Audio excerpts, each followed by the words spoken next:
you're Black, Hispanic, Latino, Native American Indian, First Nation, and you're still celebrating Thanksgiving in 2024, Thanksgiving, the same holiday our current oppressors created off of our unaliving, the unaliving of our brothers and sisters, no matter how you try to define it or change it or make it compatible with your life to make you feel okay with it, it's still the same old pagan, evil Thanksgiving. If you still celebrating it, man, then, you know, TikTok won't let me go in on you like I want to go in on you. So I'll just say, I pray the Lord God of Israel remove you to give your kids a better opportunity for better leadership and better authority and better guidance, because you have failed them. I feel sorry for your mother.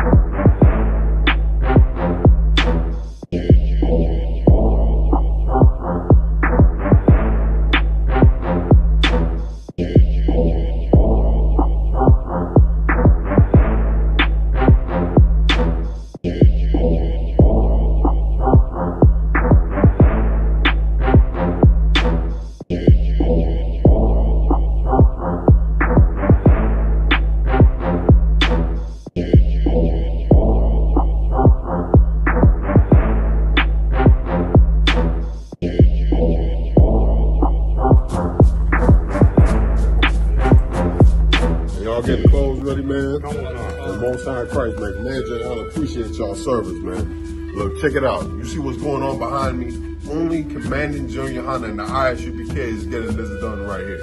That's why you got to make it down to the Menominee Reservation for our 4th annual Winter Provisions giveaway.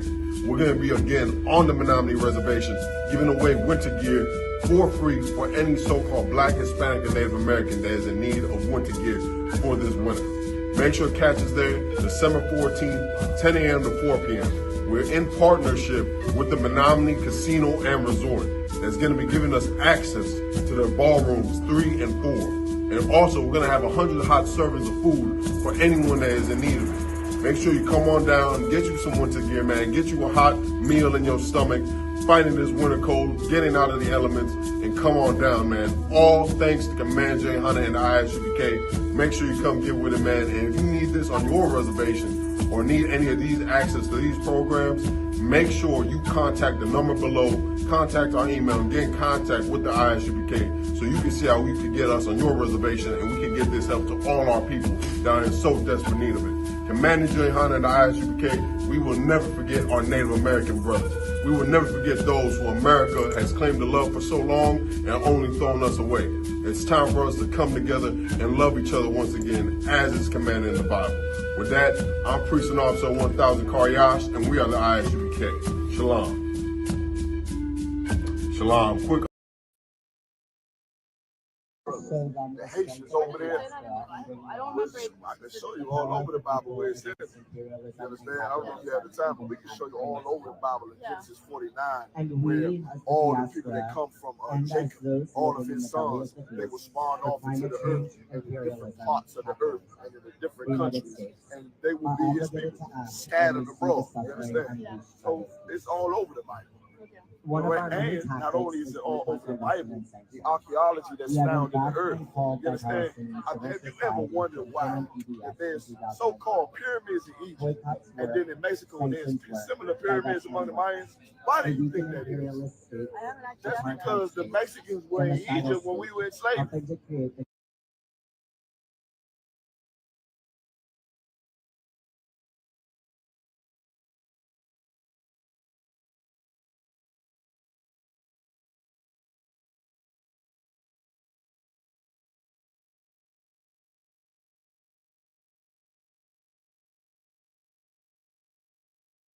Was tooth and nail since 1969. We've been teaching the truth, and now Jesus Christ being a black man is common knowledge. When beforehand Christians would argue us that was Jesus. Christians would come in front of us and argue us tooth and nail that was Jesus. And then we went into this Bible and had to show and prove that there's no way Jesus Christ could have been a white man. The Bible, in fact, tells us exactly what he looks like, because what he looks like matters. And don't let anybody tell you the color of Christ doesn't matter. I'm going to ask you a question. Anybody out here that loves history, if I said George Washington was a Chinese man, does it matter? What? He isn't. And not only that, knowing George Washington's race would let you know why and who he did the things he did for. George Washington, with other white men, said, America is a nation where all men are created equal. Now, if George Washington was a Chinese man, that would mean that Chinese men had those rights. But because we know that he was a white man, he was talking to white people. This is why the color of Christ is important, because you believe that he was a white man, guess what you'll do? You'll believe that he's also talking to white people. Right? Jesus Christ was a black man talking to his people. Right. That's what the Bible says. In Matthew 1:21. Get that for me real quick. It says, he shall save his people. Not all people. Everybody's not God's people. You understand? That's why in Hosea 4:6 it says, my people are destroyed for lack of knowledge. The word my is a possessive pronoun. It indicates possession, meaning there are a people that belong to God, and there are people that don't belong to God. Now,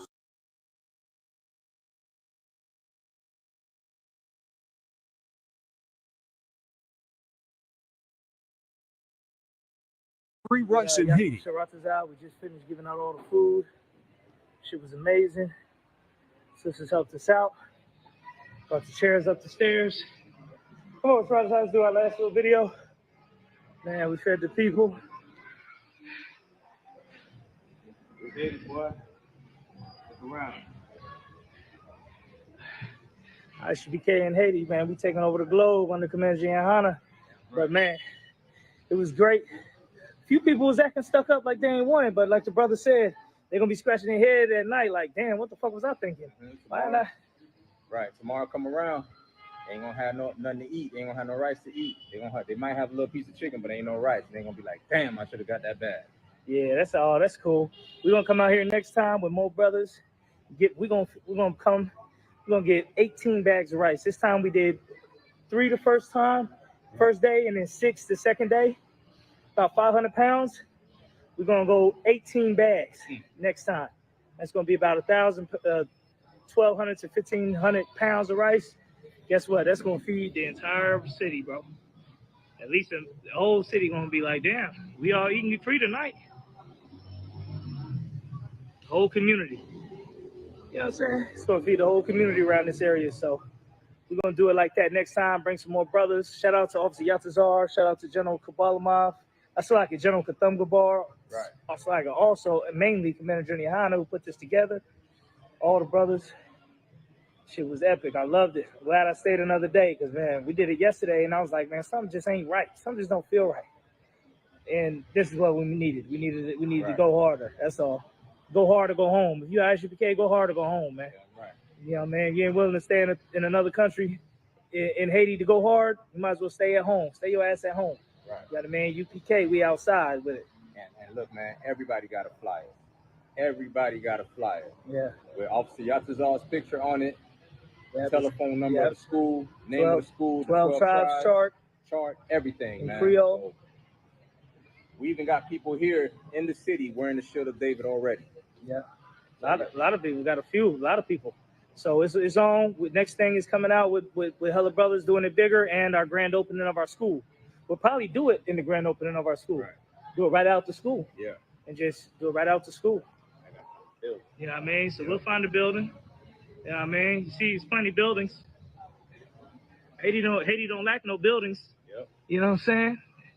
Don't lack no buildings. Beautiful mountain ranges in the back. You know what I'm saying? Shit, I don't get a view this good in Indianapolis and in America. My view ain't nowhere near this good. So, you know, Haiti, a beautiful country. All our brothers and sisters, man, we proud of the tribe of Levi for establishing a country for our own people. Because, you know, no other tribe did it. You looking down on the Haitians, you ain't set up no country for yourself. You know what I mean? So it's beautiful, man. We in the game. And we gonna keep building under Commander YAHANNA. Any last remarks, brother? I want to say the water to Commander YAHANNA, man. and my beautiful rib right here. My She was beautiful a wife, great man. help. She helped out her and her cousins, man. They're not up here, man, but Ashley and Manushka and Evelyn, man. You know what I'm saying? Shout out to y'all, man. Yeah, All right. man. We're gonna put a picture of them later, but man, them sisters helped out a lot, man. We're gonna probably need double the amount of sisters next time, and we're gonna have double the brothers. Right. With that said, go to ISUPK.com for more information. To support, go to ISUPK.com, put a donation on the books. We're gonna eat and drink. Shalom.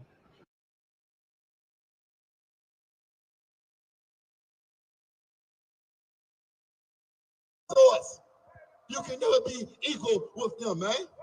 And you know why? Because God made you above them. And they know it. They know it when they go to the beach and got to go get a tan in the sun.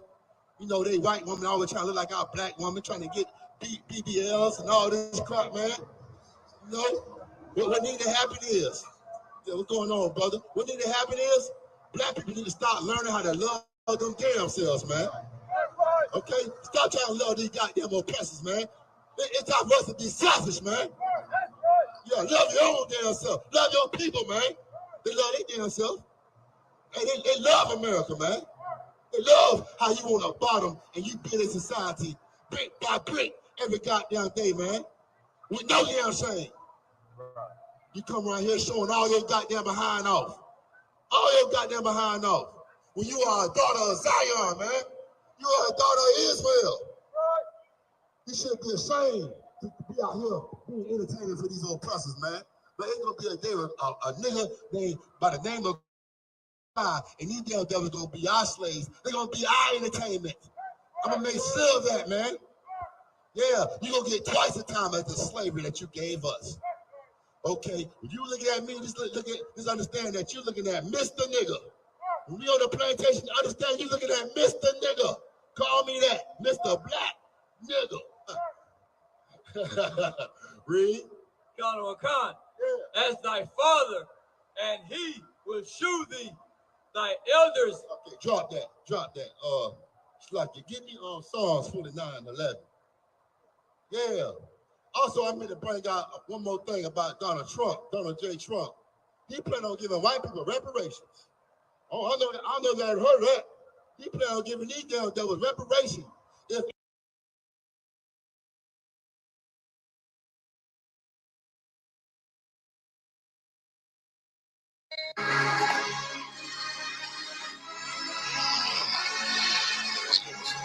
Jacksonville, Orange Park, and surrounding areas. Join us Monday night, 7 p.m. to 9 p.m.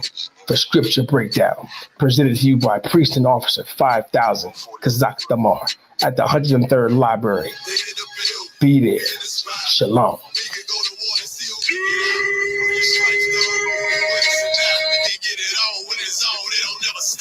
First you get that power, gotta hold it down. Watch your step, boy. You on holy ground. They in the field, we in the spot. We can go to war and see who make it out. It's a problem, tell them pop boy. I die for it, let my color fly, boy. The Most High told us to never interface with these other nations, never hold hands with these other nations, never lay down and have sex with these other nations, never celebrate their holidays, their Christmas, their birthdays, their Mother's Day, their Valentine's Day. This book right here of how you learn it told us to never follow those ways and those customs. But we rejected those ways. And because we rejected those ways, the Most High rejected us.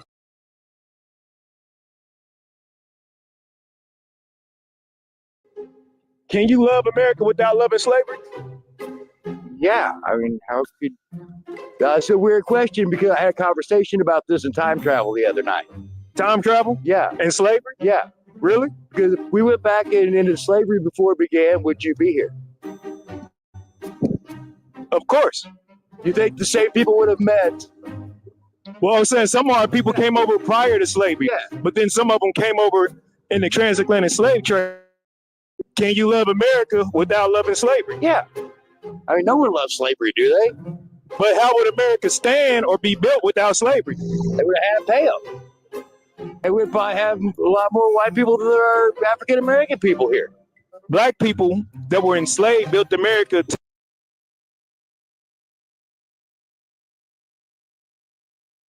So I just want to tell this story. Israelite groups be pussyfooting. Facts. Because whenever it's something about us, they all talk about it. When I seen that Jada Pinkett shit come out, everybody and their mama was talking about Gentleman Hyman being wrong for giving a hypothetical counsel. He's wrong. I.S.U.P.K is off. They should be crucified. I had to go defend that shit. Yada, yada, yada, yada, yada. Meanwhile, these niggas bring a goddamn bring a transgender into their high holy day. Other Israelite groups had this transgender on their clubhouse stages teaching women. And ain't nobody talking about it. It's like hush. Oh, don't talk about that. Them brothers, don't talk about that. Man, fuck that. Like, you supposed to be, listen, the respective persons in y'all Israelite community, because that's not my Israelite community. My Israelite community, which includes them, doesn't have respective persons. Let that sizzle in your spirit before they start crying. They start crying. Oh, Cap said this, Cap said that. I hope y'all can let this sizzle in your spirit. Let this sizzle in your spirit. My Israelite community does not have respective persons. Y'all Israelite community do. Because all of y'all ain't say shit about how do y'all let some nigga just pop up on the Clubhouse app and start teaching? How do y'all let some Israelite nigga just come into your shit? And then when you see this person, you know this is a woman. This is a straight up bull dagger. There's no way that y'all saw this woman who came with another woman and not know that this is a woman.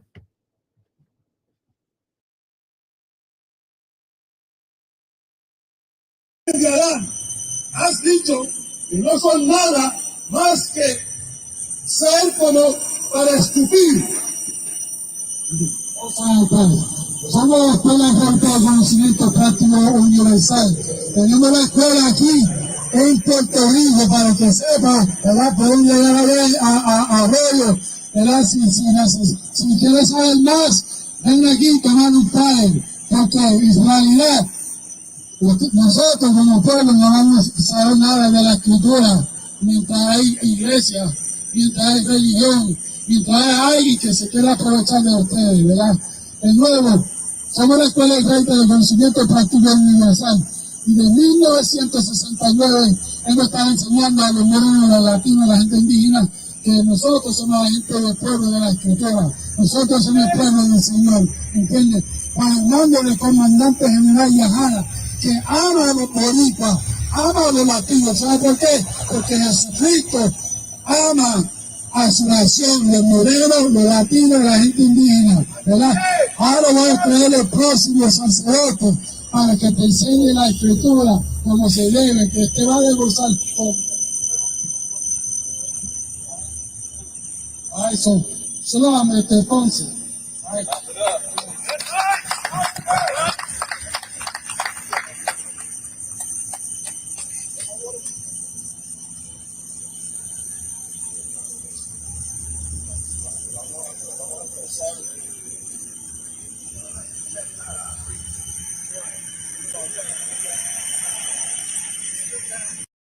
Que son las 12 tribus de Israel, las ovejas perdidas de la casa de Israel, y no estamos afiliados a ningún otro campamento, que eso quede claro.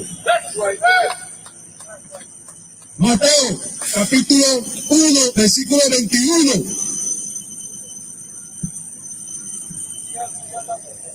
Y darás a luz un hijo, y darás a luz un hijo.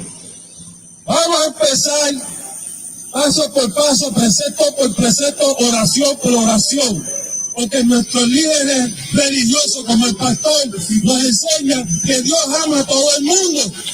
Entonces nosotros nos vamos a probar en la escritura que tu pastor está mintiendo. Sigue leyendo.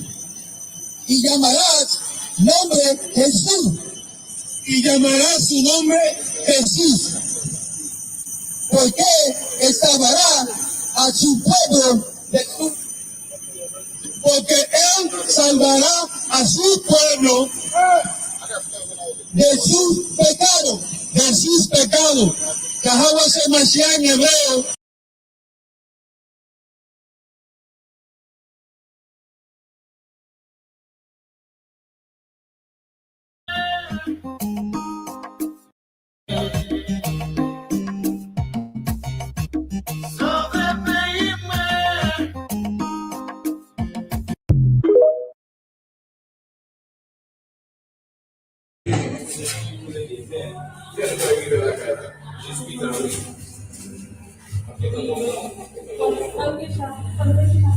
Driving Haiti, I.S.U.P.K, I'm the manager in YAHANNA, SHALAM. 300 pounds of rice, 4 cases of oil, 2 cases of tomato paste for the people, man. Feed the people, man. Be about their life. Love Christ, feed his sheep. That's what the Bible say, man.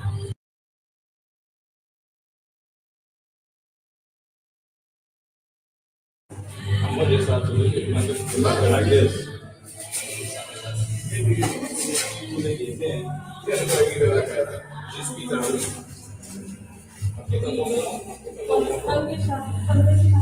Driving Haiti, I.S.U.P.K, I'm the manager in YAHANNA, SHALAM. 300 pounds of rice, 4 cases of oil, 2 cases of tomato paste for the people, man. Feed the people, man. Be about their life. Love Christ, feed his sheep. That's what the Bible say, man.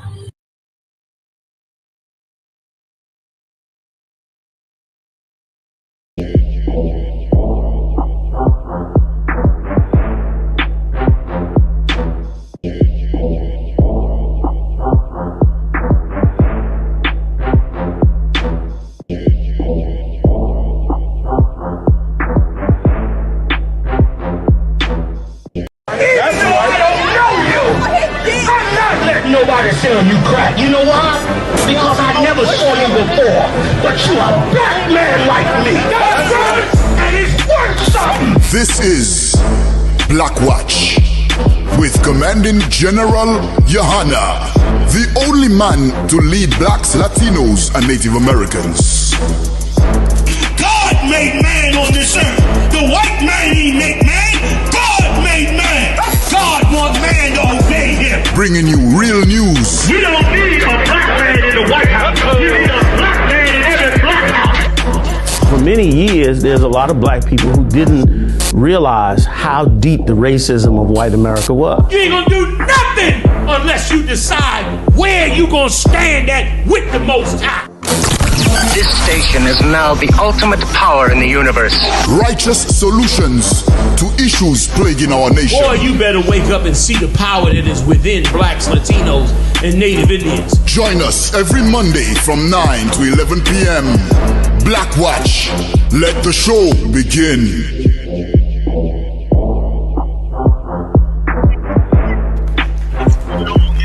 I.S.U.P.K.com. Who is the site? Y'all go on that site, man. Pay your time, support the truth. Get down with us. You know how we do. In the building with the heavy hitters tonight. General Muhammad in the building. Yes. General Allah in the building. That's right. General Hassan Young in the building. Yes. I made him smile this week, y'all. Officer Marah, Officer Yadai, Officer Ibaha, y'all. And all the way from college, the college boy himself, Yawanathan, is back in the building with us. Holding it down, man. I'm Commander General YAHANNA, man. We got a lot to talk about. You understand? Blacks and Latinos, we got to get ready for the Trump era. You in the Trump world now. So you got to get ready, man. You understand? To do the thing. Because it's about to get bad. It's going to get bad out here, and you better get ready to prepare to stand up in this evil, against the evil in this time. All right? Where we going first, you die? Let's hit him. Con, sir. It was a cover-up. Alabama grandmother was beaten and killed by cops. New FBI documents revealed, offering closure to black family after decades. Damn. Come to find out, the cops beat her to death. Beat their grandmama to death. This man does not hate anybody like us. Put that back up if you could, Marah. Like, look at this system, man. Did she deserve to die? That's why they're in the middle, right? Yes, sir. Like the hell we done suffered in this place is just so unjust. We better not never break the Lord's laws, statutes, and commandments again. We better understand what it is, man. We want this beast to be dealt with. This thing he been doing, he just does it on a regular basis. Once again, they had full-out war with Ukraine and Russia. Ain't a single Russian getting harassed in the United States. Not one. Ain't no Russian getting pulled over. They running his license, finding out he's a Russian, dragging him out the car, beating him. None of that. Not one. The hatred from us goes back 5,000 years, brother. The hatred from us goes all the way back to Jacob and Rebecca. And they'll never stop hating us, man, and never stop abusing us. Dang. Go ahead. Give me a little more you die, please. Con, sir. Y'all jump in anytime y'all ready. Con. It was March 23rd, 1945, when 4 white cops entered Hattie DeBarlin's property in Alabama. This just happened to Macy. She remember the cops did the exact same thing to Macy. This just happened again. Like, how you live a life here and act like, you know, we can all function. This ain't functional. Go ahead, you die. It's a lot. I keep cutting you off. Con, this sir. is incredible. Con. Accusing her of making and selling untaxed whiskey. The 46-year-old black mother of 7 denied the allegation and welcomed the cops to search her property. But the cops ended up killing her by punching her repeatedly and breaking her neck in front of her 15-year-old son, who was arrested for trying to defend his mother. Damn. They literally beat her to death. It's like your crimes are death penalty crimes. You sell whiskey to survive. They think you deserve to die for it. You should die for it. Because you selling illegal whiskey trying to survive. Meanwhile, I mean, they did TV shows recently, right? They got TV shows recently about all the moonshine and Esau was doing. Up until this day. So they couldn't even bring the moonshiners into the right sphere. Monsters, man. Y'all want to get in on it? Go ahead. I mean, what Commander Julian Hanna is saying is so true. The hatred is so deep that I think we as blacks and Hispanics, we can't really understand hating someone so deeply, because blacks and Hispanics are forgiving people. But do you know that, okay, this crime is a federal crime. That's not a local crime in Alabama. And Alabama hates the federal government. Yes. Their culture is to hate the federal government because of the Civil War. Yes. Which is why they had a TV show called Moonshiners, where they go and film illegal moonshining. Yes. But it's accepted in Alabama because they hate the federal government anyway. This black woman was beaten to death for breaking a federal law that white people break on the regular. The white people rape as a matter of pride. They break this law in Alabama as pride. Yes, they do. Like, ain't no federal government gonna tell me I can't brew whiskey. Right. They went and filmed a TV show on my own land. Yes, Jesus, that's what they said. On my own land, I can't. As a matter of Southern culture, they break federal crime. They break federal laws. This woman was beaten to death for doing something white people do at liberty. At liberty. The hatred is so deep that it's hard for us to understand it. We don't. I'm sorry, Jesus Christ. It's so hard for us to understand it. I'm sorry, Pud. We could never feel that way about anybody, which is why God is our protector and God is our judge. That's right. Because we would never do this to them. Yes, we would never treat them like this if the situation was reversed. We would abhor not an Edomite. We would remember that we were strangers in Egypt. We would be kind if the tables were turned. And because of that, the tables are going to turn. We're going to be in charge of this planet. We're going to rule the world because we would be better caretakers of humanity than the white man is. So, And if I could, I don't know if y'all remember this, if y'all can pull the scripture for me. Come on. But there's a scripture that said that the Lord said that we will punish them according to his anger. Because our anger ain't gonna be sufficient. You was thinking of it. Go ahead, Mike. Y'all go ahead. I didn't even remember it.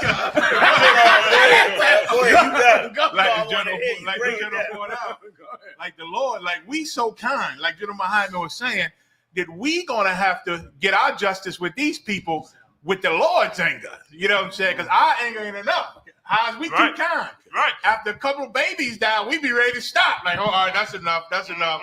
But the Lord said we're going to deal with them according to his anger, man. In Revelation, he said we're going to do it double according to their crime. The Lord got to put laws and rules on how we punish them because we so damn kind. You know what I'm saying? So, right.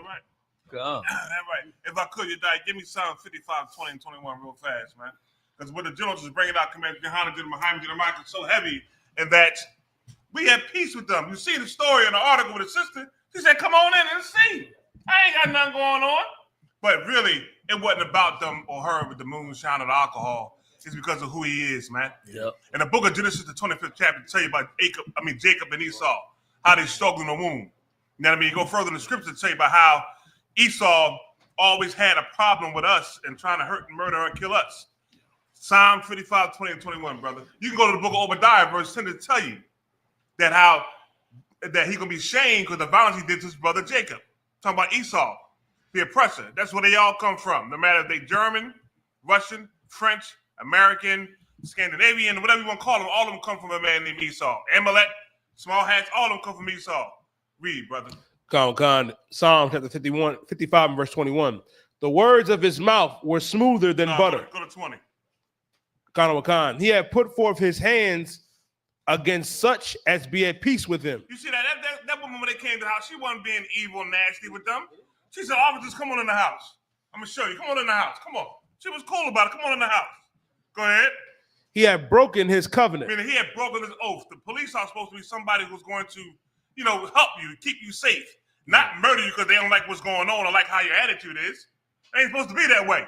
When you put that badge on your chest, you don't give yourself an oath to take care of the public, to stand for the public, not break that oath because they piss you off or you mad about what they say. They broke their covenant. Go ahead.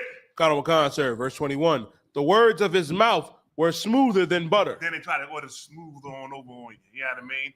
Well, if something went wrong, or they try to bring about something about your past, about who you were and what you did. You know what I mean? Go ahead. Khan, but war was in his heart. That's who they are. Yeah. War was really inside of their hearts. Go ahead. Khan, his words were softer than oil. They still know how to speak sweet and soft to you. Go ahead. Yet were they drawn swords. But behind that sweet talk is a drawn sword ready to bring hurt and harm to you. And like how the general said, who it come to? Right now fighting against Russia. Ukraine and Russia, America sending all kind of weaponry over there. But who are they stopping in car stops? Who are they snatching out the car? Who are they murdering the car stops? You got all kind of people from Afghanistan, Iraq, Iran, all over here. They ain't messing with none of them. You don't hear about none of them getting stopped in the car, no illegal detentions, none of that. Nobody getting beat up or shot, getting unalive, unrighteously, but you heard about us. You understand me? That goes back to Genesis, the 25th chapter. Let me tell you something. You better get an I.S.U.P.K. You better get in these classes. You better learn that time is now. The Bible says that this law is going to be stability for you in these times. Slack it, sir. Oh, damn right. Like the general said earlier, it's like Jacob and Rebecca. Like them two babies struggled within her. Esau and Jacob, white people and blacks and Hispanics, Israelites, we spiritually at war with each other. Been fighting since we was in the womb. So whether it's legal or illegal, they don't like you getting no money. They don't like you coming up. If they could stop it, they're going to stop it. If you got a legit business, you wondering why I keep catching fire. Why you keep finding fires in your trash can? How'd your place burn down? What's going on? Why the windows keep getting broke? You keep getting robbed. Why? Because you don't know it's a force out here that can't stand you and sending people to terrorize your business to try to bring you down and keep you down. Now, if you're doing something illegal, they don't like that either. Like how I said, they come to the woman. She said, "Come check my house, man. I ain't got nothing in here." They know they probably won't find nothing, but they know she is the moonshine lady. Mm-hmm. She getting this money. They don't like it. And they punch her enough to break her neck. Mm-hmm. and kill this woman in front of her child and arrest him because he's seeing you beat his mama to death. And he's trying to stop you from beating his mother to death, and they arrest him. These people are at war with us, and we celebrating Thanksgiving. I'll leave it there. Damn. Go ahead, you die. Man who called 911 for help during a home invasion fatally shot by cops. Give me some more. Khan, the intruder was arrested and charged with home invasion and assault.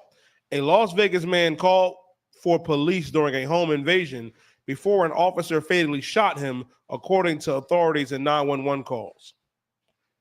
Brandon Durham called 911 early November 12th, saying he was hiding with his 15-year-old daughter after someone broke into his house.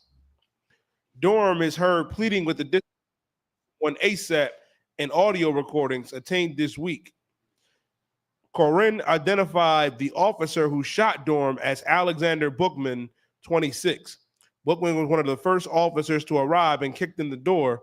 Corinne said the officer found Durham in the hallway struggling over a knife with the intruder.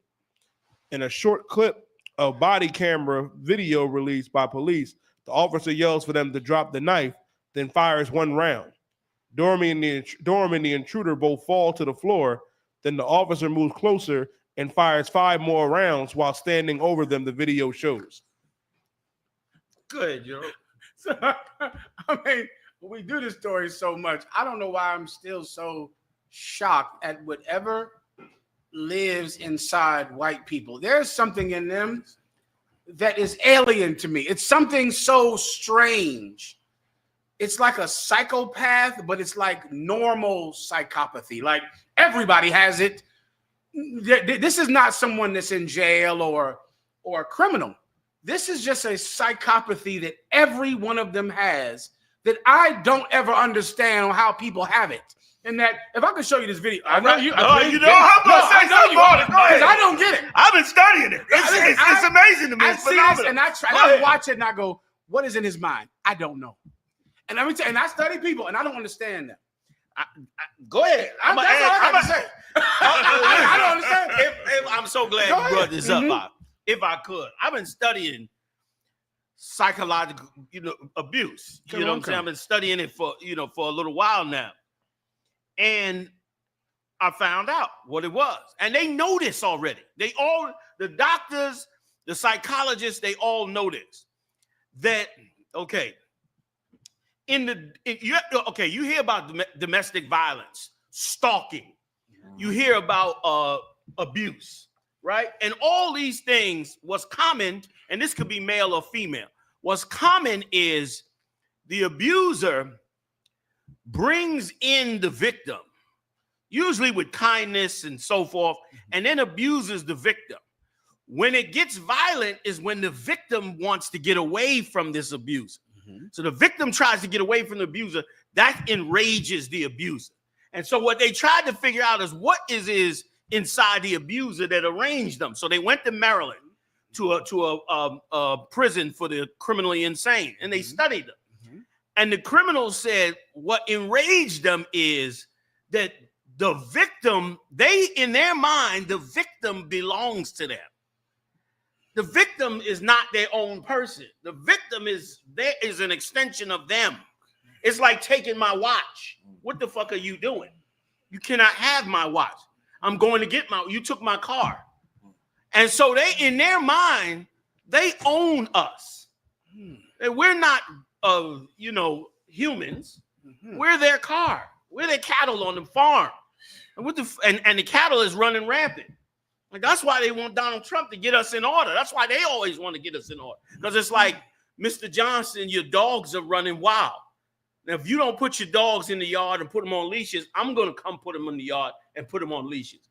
And that's the reason for the Karens. That's the reason for the police abuse. It is, and it's okay. And they've had us in their possession so long and have such an extended history of it that they all grow up with this. That they grow up with this whole vibe of we own them. And so we being the victims are trying to get away from this guy, trying to function without him, trying to get around him, but we can't. We can't, because in his mind, you are. It's almost an offense that you don't want to stay here and be abused by me. Like, that's why stalkers, and you know them cats, they chasing down the broad, and women do it too. They smashing the dude's car. Them broads you see crash, busting all the windows. It's because she is so offended that this victim does not want to take their place as the victim.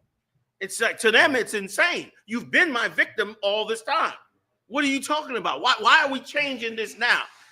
And what happens is they cannot feel for the victim because they're offended by the victim. Like, I'm hurt because my victim wants to leave. So I don't have empathy for my victim. I believe my victim is destroying my love for my, like, I love this victim. I love this person I'm abused. I love her. And the fact that they want to get away from me is so wrong. We can work it out. We can make this work. But the victim is getting slaughtered. But they don't, but the sociopath doesn't, they figure it can be fixed somehow. If the victim would just comply. If you just work with me and comply, you'll be fine. But the sociopath doesn't understand that they can't feel for the victim. And that's white people. That's why if you tell white people, listen, I tell you, and I've done this many times with all kinds of Edomites. I've said, and brothers on the street, I hope y'all do something like this.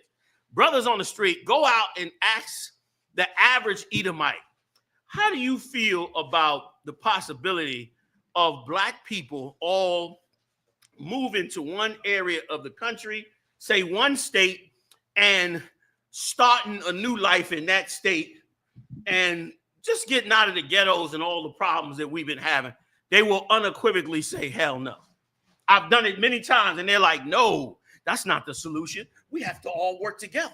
We have to make things better. It don't make sense to run away from it all. The only time they say it is when it's an individual Edomite, and they'll say, or individual brother, they'll say, if you don't like it here, get the hell out of here. But they'll never say, why don't all of you go to one part of the country and get away from us? Because that would mean they can't victimize us no more. We can't be the reason for their victimization. And brother, that's Salakia. I've been studying it. I just been trying to understand what the hell it is. And now I understand the shit. It's like, a sociopath has no empathy. They can't feel for you. You know what I'm saying? They can't do that. So they just deal with you according to whatever it is that they want. And then that's the white man. Like, he just want you to serve him. That's it. You know what I mean? You know what I mean? So, please. You thinking like you said, all the times they say, go back to Africa. Well, go back to Africa if you don't like it here. They don't really want you to go back to Africa. No. But in their mind, they showing you how me owning you is better. It's the best thing for you. Because if you go back to Africa, you know what it is in Africa. It's a shithole. You know what I'm saying? So you being here and me owning you and you being my slave, that's the perfect life for you. That's basically what they're saying. You should appreciate my abuse. You should understand that even though I'm abusing you, I'm showing you more love than you would get from anybody else. You know what I'm saying? So you should not take this kind of position. You know what I mean? It's better for you here with me abusing you than if you was over there. It'd be a lot worse. And brother, and they've done this to us for 400 years. And here's what blew me away about it all. Is, brother, I went back and studied our captivity in Egypt, and it was exactly the same. Remember, Pharaoh didn't want to let us leave. Right. Then when he finally was forced to let us leave, all the Egyptians rose up and got angry that we left and told Pharaoh, you got to go back and get them. And Pharaoh ran out there to come back and get us, and the Lord had to put him to death. Because remember now, they was abusing us 430 years, but they could not let the victim go. That's what we dealing with here in this empire. Like the idea that black people would stand on their feet and be their own nation is a joke to somebody that's been abusing you for all this time. Big shout out to Big Cap Mashiach up in the building tonight. Yeah. All right. All the way from Trinidad. You know So WAP YAHANNA in the building. What's up, warrior? You understand? And of course, Kazakai Meyer hold us down as usual, man. It's good to see y'all, man. Shot, damn right. Yeah, man. God. Yo, man. Mashiach, my young boy, you did a hell of a job worldwide and went up to them different countries, man. Building camps, man. Doing that thing. It's amazing work you doing up in there, brother. Yo, man, we salute you big time, bro. You know what I'm saying? If we got a drink in here, let's break out a drink. If we don't have one, let's get a drink. You know what I'm saying? All right. So can I tell you something else? Please. That's what you said. First of all, that's the only thing that explains it. Most times, yeah. It's true according to the laws of logic, which you just said just now. And you just also explained to me something I've been struggling with for 3 days. I know I can't find this video. Go ahead. But I'm going to describe it to you. It was this comedian, one of them Trump-loving comedians, right? Okay. And he came up on my TikTok feed. And he said, man, this is amazing. He said, I have 4 Mexicans working on my house. They're obviously illegals. And I went to them and I said, who are you going to vote for? And they all love Trump. Now, I watched that and it twisted my head because I'm going to try to explain this. In my mind, if they're working for me on my house and I'm a white man and I go over there and I go to illegal citizens and I say, do you love Trump? The Mexicans will say, I love Trump because they don't want me to deport them. Exactly. Like meaning they're scared. Yeah. So of course, if I say who you voting for, I love America. Right. Trump, go USA. And I'll go to myself, clearly you don't want to be deported. You are illegal and you're working on my house. This comedian was so gleeful because he said, this is how great Trump is. I got 4 Mexicans here illegally who I'm hiring. Remember, I want them to be deported. Like this is what got me. He voted for Trump to get Mexicans deported, and they're working in his house. Yes. And when he goes to ask them who they're voting for, when they say they love Trump, in his mind, it's vindication. In his mind, it's like, you want to be deported, but how could you want to be deported if you're working in my house? How could I love deportations? If I hire Mexicans, 3 days I've been sitting there like, I got to talk to him. Yeah. Because I don't know what, if I had Mexicans working in my house, I would be against deportations. Yes. That's why I don't get it. Because if I'm hiring Mexicans, I would be like, oh, Trump, slow down with these deportations, man. They working in my house. I need them. And if a Mexican told me, I would go, well, obviously you're lying. You saying that to placate to me. Right. You're saying that to bullshit me. But in his mind, the Mexican is not lying. No. The Mexican does love Trump. Jesus Christ. And in his mind, the Mexican is telling the truth. Yes. 3 days I've been dealing with that until just now. Listen, he loves Trump. And his was so, if we could, since we on it. Everybody ain't going to understand this. You got to really look at this. His was so insidious about it. Was so insidious about it. The reason why this comedian is talking about it is because he really doesn't want Trump to deport these Mexicans. What he really wants is the fear of being deported to be on the Mexicans so I can abuse them. That's what he really wants. That's the real mindset. They're so insidious. It's really, I don't want them, because if I was mad, if I was wanting Mexicans deported so bad, I wouldn't have them working in my house. I'd be like, get your greasy ass the fuck out of here. I'm getting you deported. But you don't really want to deport them. You really just want to abuse them because the sociopathic mind of America means you beat everybody that's dark-skinned down into slavery and you abuse them and you require that they love it, which is why he's saying, do y'all love Trump? And he want them to say, yes, I love Trump, not because he wants to get them out of it. They saying it to save their lives. He can't even feel what they're going to suffer to lose their family, be put out the country, have nowhere to go, no job, no way to make money, probably starve to death somewhere and have to fight their way back either to the United States or somewhere, or start some living or become a drug mule or something. He can't even see it. It's not even in his radar. He can't see it. He can't feel it. He can't even think it. He has no empathy for it. America is a sociopath. It was built as a sociopath because of its ability to abuse, which is why the Lord made it said that, you know, for you to be put in slavery is the evilest thing in the world. Pharaoh was the same way. Remember, Moses came to Pharaoh the same way. Like the Lord said, let these people go, and then punished them each time. And he said, all right, I'm going to let them go. I'm going to let them go. But the lust of abuse was so good.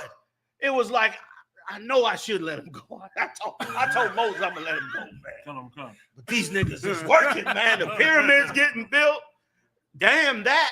And he come back. Slakia. No, just for the brothers if we could. I'll take another tea if you have it. If you have it. Slakia, y'all. Like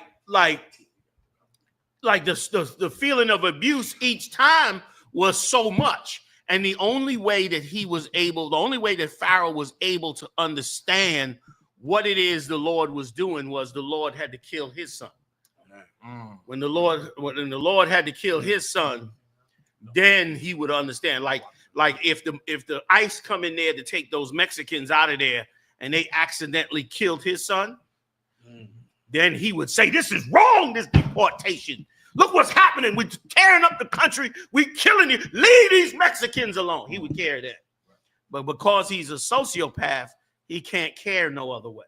And white people don't know that they have this problem. They don't know that, like in his mind, this is a beautiful, he's talking about as a comedian. Yes, like this is a beautiful thing. In his mind, Trump is such a great president that the Mexicans even love him, even though he's talking about deporting them. And that's how brainwashed he is into the slavery. Because into his mind, because he's a sociopath, whatever makes these Mexicans fearful and scared and willing to work for this minimal amount of wage and allows me to be proud and puffed up and get marble floors done for cheap and bring my guests in, whatever does this, I know it's bad on the Mexicans. But life is tough. You know, in other words, I can't even feel for them. And brother, and the problem with, and here's the sad part about us. We, in everything we do, we are begging for their mercy. In everything we do, our entertainment world, our dancing, we look at this entertainment world and all this money and movies like it's great, when all of it is begging. All of it is, Master, help us. Master, we poor. Master, we suffer. Democrat and Republican. All of it is begging and is against the Most High. I don't want to run on with it, but that's the mindset. I tell you, I've been studying it because the Lord been really showing me, thank you so much. The Lord been showing me how this is a mentality that happens to any nation, not just America. It happened in ancient Egypt. It'll happen to any nation that has another nation in slavery and can openly abuse that nation for as long as they want. Your nation will develop into that. Your children would have to do that. You know why? In other words, you're a young kid, you're white. Black people are being oppressed in America. If you're a young kid in white, you can't have empathy for these people that's being enslaved. What happens to you if you have empathy for them? You have to go against your society. Y'all ever see that old lady that be talking about the racism ingrained in America? I forget her name, but she be talking about it because she's a victim of having empathy. She is a victim of her own empathy. Like she have empathy for black people, so she turns on her own people. Right. So as a young white kid, what do? You have to now lose your empathy so that you could function in white America. So now times that by 10 generations. Now you done come to the point where it's ingrained in the society not to have empathy for black people. So no matter what the Russians do, no matter what the Arabs do, no matter what whoever does, that nigga will never get empathy. That Mexican will never get empathy. He'll always be who you angry at. He'll always be who you turn on. And as a result, that's how you get America today. And brother, let's go ahead, General. And I was just going to say, and the solution of it is exactly what the Lord did. The solution is just what we've been teaching, Revelation 18:4. Come out of her, my people. Right. You got to get away from this man. You got to, like the children of Israel had to move to Goshen. They had to go to Goshen to get away from Pharaoh because he was doing so much hell to them. And you're going to eventually have to do it in this country too. Eventually in this country, blacks and Latinos are going to do whatever they can to separate. Now, they're going to work harder. Here's the thing about Trump. If I could, last point, General, I'm coming back to you. Here's the last point about this is America's going into a hell of a phase now. And the phase now is going to be good slave management. They're going to give you enough to function on it, to relieve some of your stress on you, but they're going to make sure you're a good, willing, abused slave. Like you going to, you know, we going back to white gloves over the wrist and all that. We going back to, yeah, thank you, sir. We going back to good servitude to the sociopath. Like that's what they want. They want good servitude to the sociopath. And brother, they're going to make sure they get it, whether they put you in a cage, whether they beat you to death in the streets. Trump going to so-called clean up all these cities. Watch these cities. In 2 years, these cities will look totally different in the United States. But what you won't be able to see is the massive amount of deportation, the massive amount of incarceration, the massive amount of abuse, the massive amount of robbery through legal means to steal all the people's money, the massive amount of oppression. You are going to go back to the days where as a black or Latino, you feel totally uncomfortable going through a white neighborhood. You're going to be separated in a slave quarter, you understand, serving the slave master, and that's all he's going to leave. Unless you convince the God of heaven to come down and deliver you from that. Salaki, go ahead, my Just a small point. It make me understand a little better too, General, everything y'all bringing out about the laws in America. Like black people, Hispanic, we know there's a two-tier justice system. It's not right, but these laws that they created are to keep that fear you talked about on us. The laws is for everybody. In America, this is the law. We're a country of laws, but it's really only enforced on them people who they want fear in. Boom. Who want to be afraid all the time. Yes. Like that's what they do. I mean, Mashiach, if he could, I don't know if you brought it with you. Brother Mashiach brought out a story Saturday out that was incredible. I mean, it was incredible. I'm gonna ask him to bring it out tonight since he's up here tonight with the brothers. Like, did y'all get a drink? Somebody put a drink in Sawap hand, man. Sawap, you got a drink, man. Most high crap. Don't let Sawap go out of here without a good enough drink in him, man. You understand? Go ahead, Sawap. You gotta come over here, boy. All the way from Trinidad, holding down his troop, man. Oh, man, him and them Rangers out there, man.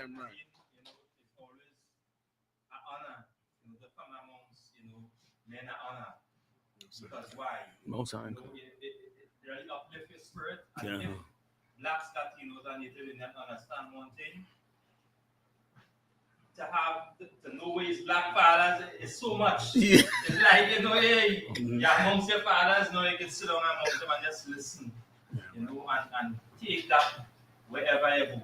And, you know, we're bringing out general concerning, you know, us being separated. It's something that I think about. And America would never let that happen. They would never let it happen. Never let that.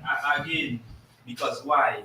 They know and they see, and they had a little snippet through the time where, you know, black people was thriving. And if they only do that, they know that big end. Yes. But again, so what I tell you all, you know, and upholding, you know, what the prophets laid before us. Yeah. These reports will continue on because why? It was entrusted with righteous black men, and we'll continue on that legacy because we have righteous black fathers. Damn right, bro. Well said. Well said. And so what? That beard getting rough, Jack. That beard putting glory on that beard, man. That ain't the Sawap that was up here several years ago. That Sawap there look like he come out of Brooklyn somewhere. He don't even look like he come from Trinidad. He out of Brooklyn. So good to see you, Harry. So good to see you and the great work you're doing, man. Holding down so strong, man. In there, man. Working that work, man. Y'all went through the rough patch there, man. Right. And you definitely rose to the occasion, man, in the spirit of the Lord. Got a good Captain Mashiach I know sometimes he hard like granite, but y'all can just ride with him. Just ride with him, man. He don't mean no harm. You know what I mean? Good captain you got working with you, man, and the work of the Most High. He ain't scared to go in other countries too, man, which is courageous as hell. So yeah, man, good works. But Mashiach, read the story for me if you could come up right quick, if we could. You die. I'm gonna let Mashiach read this story, or he could give it to you. Die. Either way, if you want to break it down or you want to read it, it's up to you. However you want to do it. Oh, we come back.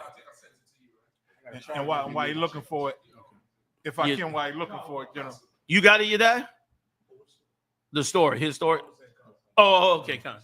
Go ahead, Maroon. All the documentaries I've seen, General, where Edomites, young Edomites, brag about how many times they drive drunk and get pulled over. No license, no nothing. It's like, oh man, they pull me over all the time. I ain't never been to jail. I ain't never get arrested. They drive them home, take them in the bill. You get your boy, God damn it, get him a license, teach him how to drive. It's like they don't get punished like we don't get punished because, like you said, that thing in them that wants fear for their property. They want the fear in us. So they can manipulate you. So you'll serve them. So you'll acquiesce and they can be served. And if you ever studied an abusive relationship, male or female, the abuser always is a stickler for you to follow their rules.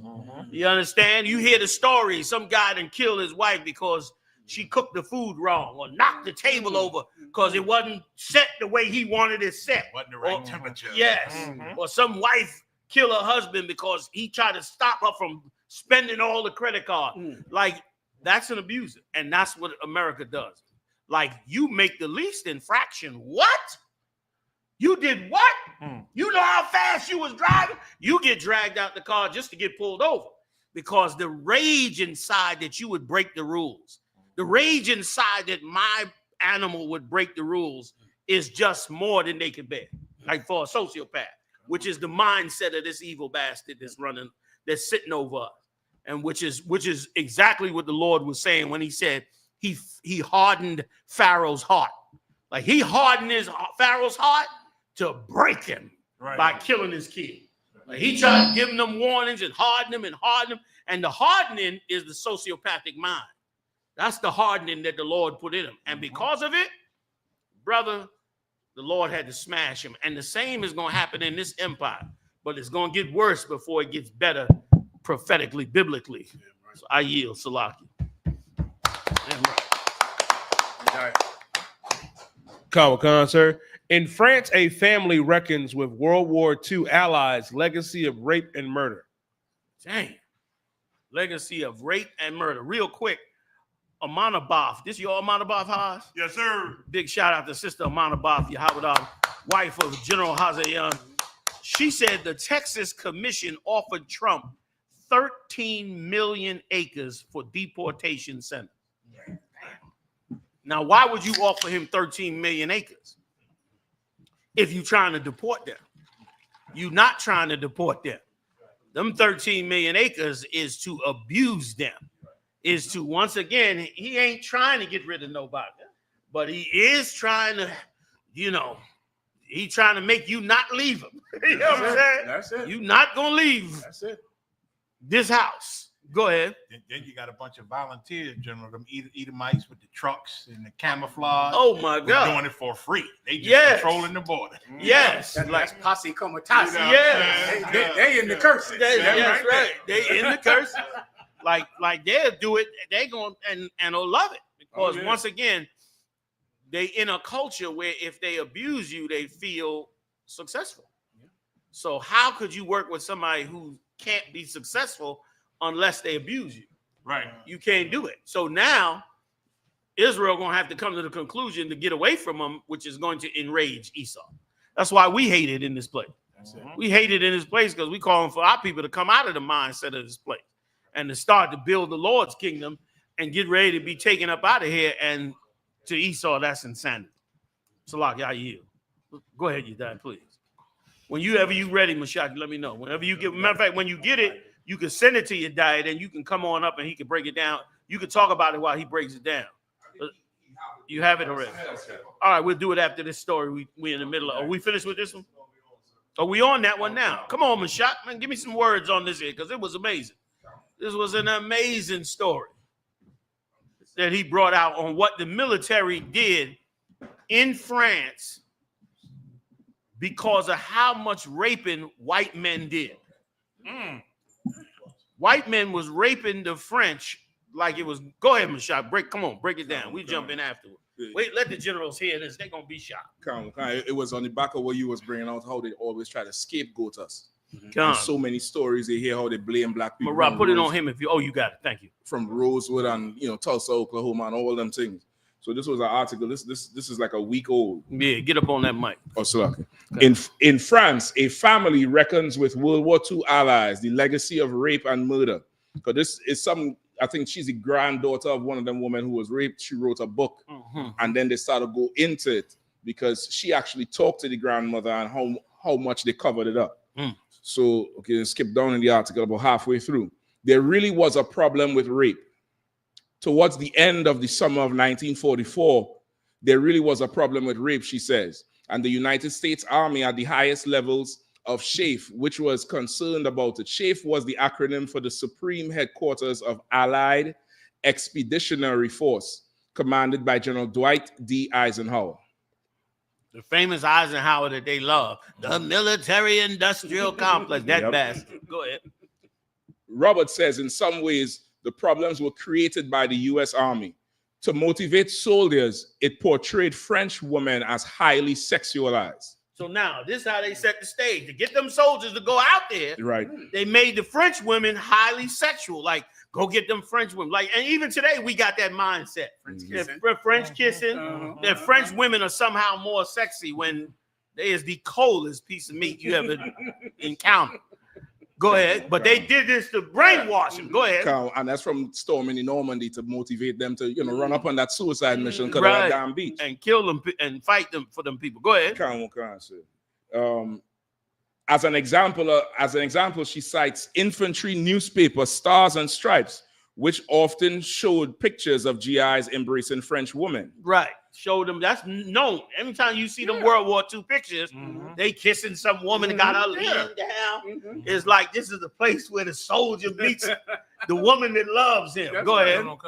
All that shit was bullshit. Go ahead. U.S. soldiers arrived with images of France and French women as hypersexualized, and they saw themselves as knights in shining armor awaiting the open arms of French women. Go ahead. In October 1944, so let me skip down. Hold on. World War II, y'all. Right. Robert says she read notes from an army command meeting in the late summer of 1944 where they discussed the issues of crime. She says they decided to hold black soldiers responsible even if they weren't. Go ahead. I'll skip up one. Come on. Wait, there's more to it. It's heavy. Robert says there's no way to know how many rapes there were. She estimates it's in the hundreds based on her research. The more than 150 convicted soldiers and other accounts of rape where no arrest was made or that she believes went unreported. She says the scale of sexual assault was significant enough that the U.S. military saw the need to show up the trust of the occupying forces in France. So they had to get their trust back because the white boys was raping these French women. Right. Go ahead. To the tune of hundreds. Right. And it was disturbing the people. Right. So they decided it would be a black problem rather than an American problem. They could blame African American based on the belief that they were hypersexualized and violent, and thus exonerate white American soldiers from accusations of rape. Like this is how you abuse somebody. Like we became hypersexual animals out of control. Yep. Now we became all of the ones raping when it was white boys the whole time. Go ahead. And this is on the back of, the Birth of a Nation shit where, they tell World everybody War they're going II, fighting the Nazis, the whole damn thing. Go ahead. They said quick military trials were set up. Of the 152 U.S. soldiers tried for rape, 139 were black. Even though black soldiers made up just 10% of the fighting force. So we was 10% of the force, but they locked damn near all of us up for the rapes. For the rapes. When we didn't even do the damn rapes. Go ahead. And 25 out of the 29 soldiers publicly executed were black. Damn. So they took black soldiers who was fighting for them in World War II against the Nazis and went and murdered them in firing squads out or lynched them. I'm not sure. I think they hung them. They hung these brothers who were straight up honest soldiers who did nothing to them but fight for them. They hung them. You gonna tell me to join the military? Hell no. Like, that's the kind of evil shit they did back there in World War II. To save the white soldiers and to make it look like, you know, it's not an American problem. It's like, oh, we got these bad niggas over here. This is our real problem. Meanwhile, the white boys doing all the raping. Brother, that's what we suffered in this empire. We suffer the same abuse in this empire. Go ahead. So the innocent die and the monsters get to live. Yes. And pretend to be good guys. Yes. That's what we dealing with today. And you're right, because guess what else? Who else we dealing with in this exact? Guess who else is in this exact scenario? The young black man that gets pulled over by the cop. The cop is looked at as the right one, the righteous one, when he's a monster, in many cases a murderer who been killing black people. But he's looked at as good because who's portrayed as the evil one, the young black man, because he got braids in his hair. He's portrayed as the murderer and the drug dealer. Like, it's the same psychological warfare, because once again, a sociopath, because they have no empathy, they can also not be blamed for anything. Like, they can't accept any blame. So because they can't accept any blame, they have to lie or twist what is happening so that the victim becomes the problem. Like, they got to make the victim, like, black people is suffering 400 years in America, but we're the problem, supposedly. The minute we decide to leave, it's going to be like, oh, hell no. Remember, Pharaoh was complaining to Moses. They ain't working. They being lazy. You ain't letting them get to their burdens. What's wrong? This, that. And then when Moses said, well, we want to leave. And he like, what you mean you want what? What you mean you want to leave? No, you want to leave, man, because you stirring this shit up. They did that in the 60s when we was protesting. They said it's outsiders coming down here, stirring up outside agitators, stirring up our good niggas down here. Outside agitators. Because of course they couldn't make it like these victims don't want to be abused no more. So let them go. No, it had to be like, no, they are happy here with us. It's just these outside agitators doing this to us. That is classic abuse. And that's what they did to these brothers here, which they ended up getting hung for. And it is exactly what the empire does to us today. Go ahead. Just a point on what you was just saying there too. I.S.U.P.K, Delaware at the water, because I thought nobody understood what the hell I've been saying in the last 20 minutes. Listen, I'm saying this shit, I'm saying to myself, don't nobody understand what the hell I'm talking about. That's everything I say. Yeah. Everything I say, I just go, who the fuck? I need to go. I just go home. I'm sitting here. I'm waiting to go home with my woman and say, but what was you talking about?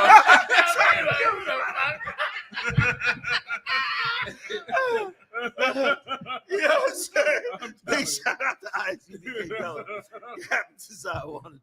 Go ahead. I don't know if you remember too. They had said black people who'd run away from the plantations had some mental illness. I forget the name of it. Yes. Droptomania. You're right. They said they were suffering like from dropsy. Like you had the illness of dropsy. Something they had said that like a slight Down syndrome. That they're running away because of this mental illness, not because these plantation it couldn't have been them. They keep running away because America is wonderful. Yeah, because America is great. Right. So it couldn't have been that. Yeah, why's my watch? Yeah, you know what I mean? Like, who let the dog out? You know, if you open the gate, the dog gonna run out. Go get the dog back. No, I think the dog want to leave. What are you talking about?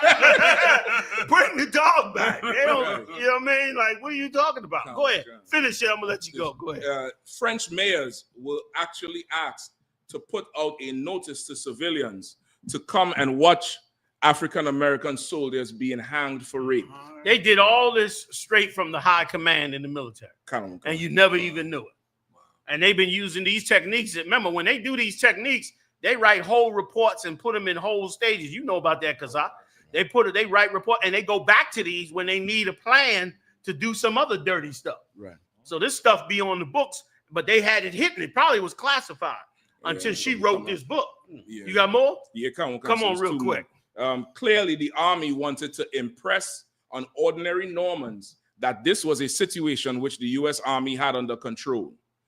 In addition to prevailing racism of the time, Roberts believes the logistical factors were likely at play with the military's decision.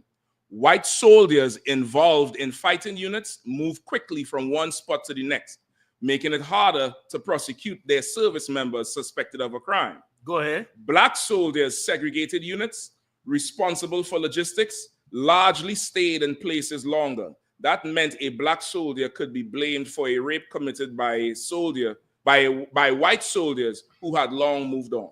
So the white soldiers gone, but they got to serve somebody up. Yeah. So they come and get this innocent black soldier. Like what we suffered here is amazingly, incredibly evil. It's amazingly incredible evil, and it explains the mindset these people been in. That's a heavy, give it up, y'all. Heavy story, Cap. The water. Bringing that out. You know, if I could, they still doing that today. Dang. Like that ain't changed. Because I know they did it. Listen, what he said right now, it may not be the whole dynamic of the rape thing, but the psychological part, the psychology, they doing that right now. I mean, right now, I know when I was in, we would just like during our lunchtime, we would all go to this one brother's room. They'd be all of us in one room, right? And they would see it, they would hate it. So it came out that we got a room called the brother room.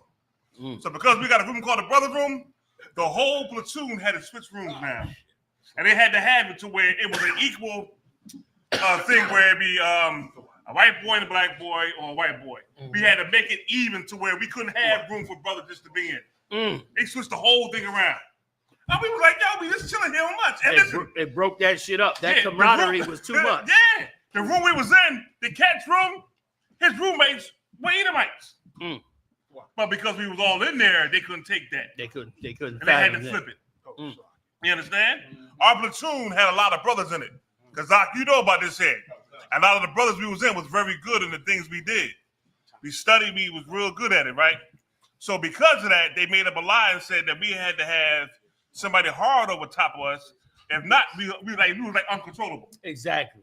Because when we went to the field and we did maneuvers, we was really good. I mean, we was good. And we wiped the floor with everybody, damn near.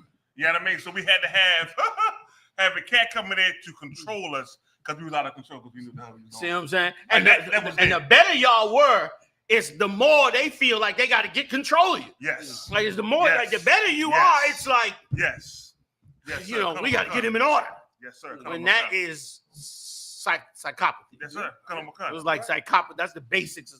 Give me a couple of them napkins too. That's the basics of psychopathy. Yeah, of all of that madness that be inside ESO. You know, we said to ourselves, like we said, okay, listen, we going overseas, right? And this was during the first Gulf War and that thing over there in Somalia, the embassy where they had this stuff over there, right?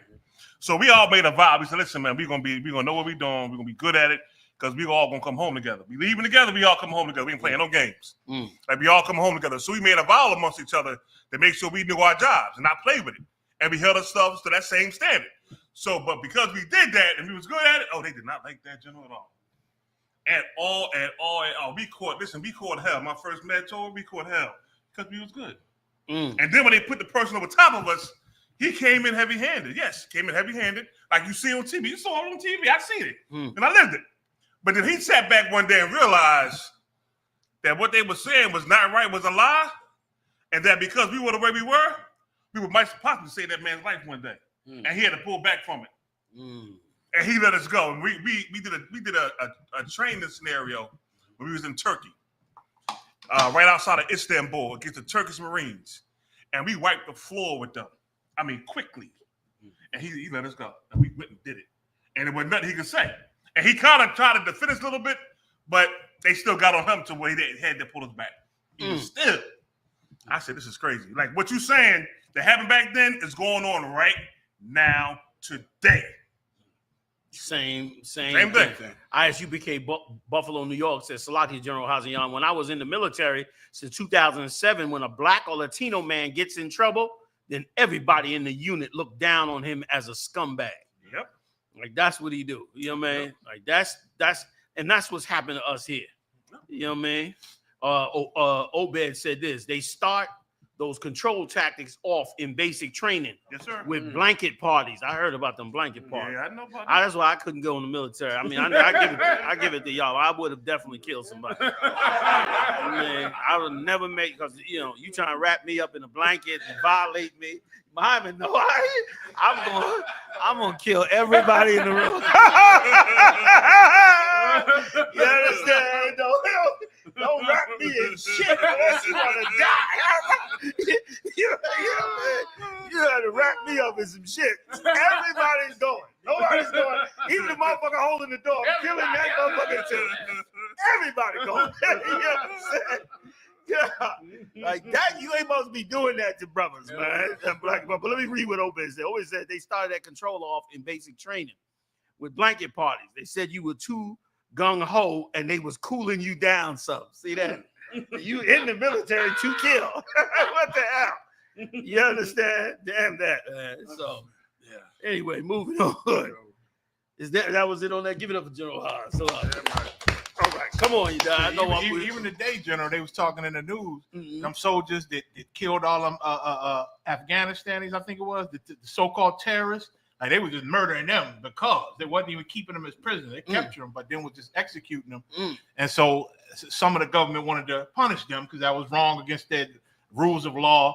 But I think the Trump administration, they saying, man, listen, we're going to punish them for getting, for killing some terrorists. And then I think they're trying to fight for them. Damn. You know what I mean? He pardoned them. He pardoned a Navy SEAL cat who cut the head off of somebody, took a picture with the head. Yeah. The other Navy SEALs thought it was grotesque and turned him in. He got arrested, got convicted, and Trump pardoned him. Damn. So, man, they care about their own. Yeah. You know what I mean? And it's damn near, because it's such a national psychological issue, they're prone to help save their own. Yes. Because it helps keep the delusion going. It helps keep the whole mindset of we're the powerful and in charge. It helps keep that thing going, which we got to come up against in the spirit of the Lord with this truth, so that our people come back to the Most High and put our hope in the Lord, and the Lord step in and start to move against this man. That's why the story of Egypt is so heavy, because they were so set on keeping us enslaved forever. And it was like insane that we was getting away from them. And the Lord had to step all the way out there and destroy the Egyptian army. Like that was the only way they wasn't going to come back. He had to drown the entire Egyptian army. It was the only way they was going to be like, shit, we can't get them back. Because they would have pursued us all the way to Jerusalem. Go ahead. And sad to say, just like after they was gone and all that happened, you still had Negroes wanting to go back. Yes, you did. Still had Negroes wanting to go back. Which bring me to 2024. You still got Negroes choosing the slave master over us unifying and separating from them. They still choosing Pharaoh. That's right. Wanting to go back. That's right. And that's a perfect example of the victim of abuse. Because he also says this, that when the sociopath abuses the victim begins to make excuses for the abuse. Damn, like to justify, I did, so and so and such and such.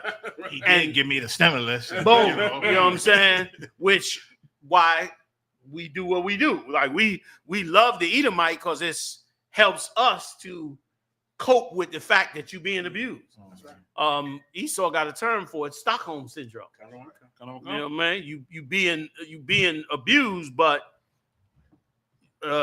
you find a way to bond with the abuser. so that you could ease some of the abuse, which is exactly what they're getting ready to implement on Can I us. give you a perfect example that this is so well believed. I'm from the tribe of Judah. This is so believed among the tribe of Judah. It's like it's fact. What does nigger mean? Judites, sir, think nigger means it's a bad black person. That's right. It's a black person that drinks too much, doesn't have a job. That's Stockholm syndrome, because it's like, I don't have to be a nigger. I can be good. Now he's calling everybody nigger. You stupid nigger. Work, nigger. You dumb nigger. No. He doesn't mean me, because I'm a good one. I'm not like them. And black, and it's so bad. They think the definition.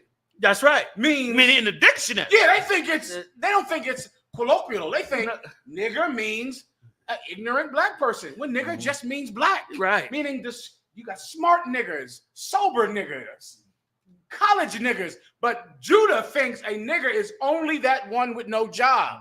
Because then I cannot be a nigger. I can please him. I ain't got to be offended. There you go. I can be good. I can please my master. That's Stockholm syndrome, and it is well believed, brother. Like it's in the dictionary. I grew up with it. Like I grew up with people saying a nigga is a low degraded person. Right. You know what I mean? Person. Right. I've heard that definition from so many of us that it was incredible. Real quick, Just Art and Pain said the abuser gaslights the victim into thinking it's their fault, which is us. And now you understand. I've been wanting to understand this for years. The Lord really began to reveal this to me. It's like now I understand why black people blame ourselves for everything that's happening in our society, because we are, gaslighted into thinking it's our fault, when in fact it has nothing to do with us. Right. We being mishandled, but we take it on like it's our fault. Black people need to do something about their children. Black people need education starts at home. All the old sayings that make it look like you're not a father just because you had a child. A father is a man that does this, that. And all them sayings is us blaming ourselves for the abuse of our slave master. When we got to come out that mindset. Go ahead, I was gonna say, sir, what you're saying is so heavy. I was just getting into it with a brother at the slavery, where I was talking about like how crack and drugs was brought into the community. Another consensus, which follows up on the point that you made, is that they always say we had a choice not to do those drugs, completely absolving the fact that they brought the drugs in here and the guns to begin with, and blame it on us. And making you suffer so much that you are vulnerable to the drug. Like drugs, people get on drugs because of depression. Because and so maybe if our abusers stop abusing us, maybe we wouldn't make that bad choice that he's claiming that we make. Also, Fury Zion said we justify the abuse as a coping mechanism. I see something about y'all out there, Israel. I got to get some more. I got to get on these topics like that. They don't never comment like this. They hitting it hard. Even y'all done got the general out of the bed. The general cutting like hell up on this internet. You done got the general up in the game. Obed said, damn right, gaslighting. He backing up Furious Zion.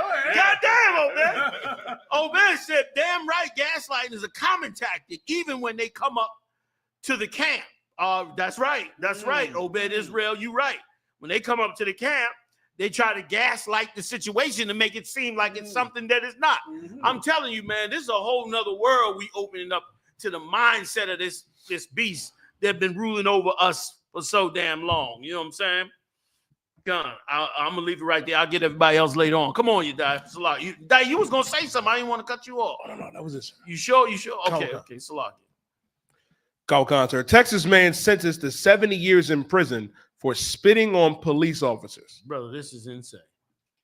70 years. Read it. This is Trump time now, brother. Yeah.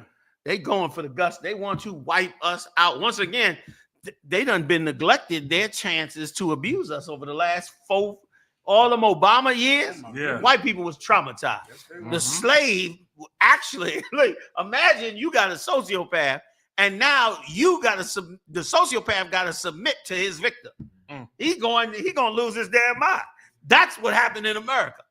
The sociopath had to submit to the victims under Obama, and it was about to have to submit to the victims under Harris. And they looking like, oh, hell no. That's why they put so hard. They was not having that. Go ahead, so you gotta take the mic. They was not having that shit. Go ahead, Yes, sir. Right? Just traveling and coming up to America. You know, it's something that I wanted to really see the face of, you know, our oppressor. And when, you know, coming through the airport, you know, when you really look at them, just like we're offside are bringing out, that smirk on the face is like, yeah, I reach. I reach. So now when I reach to Miami, it's like, you know, I just analyzing and you know, being brought up under righteous black men, you look to see, well, the mindset of where these heathen them mind is, or white people mind is. When I reached to Miami to head to DC, it's like they were actually like, yeah, I could tell you what I want, and I'm free.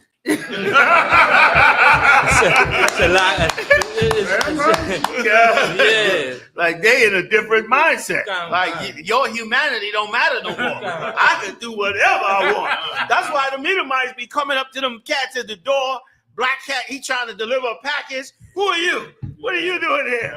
Like they be blocking people's cars. You're parked on the line.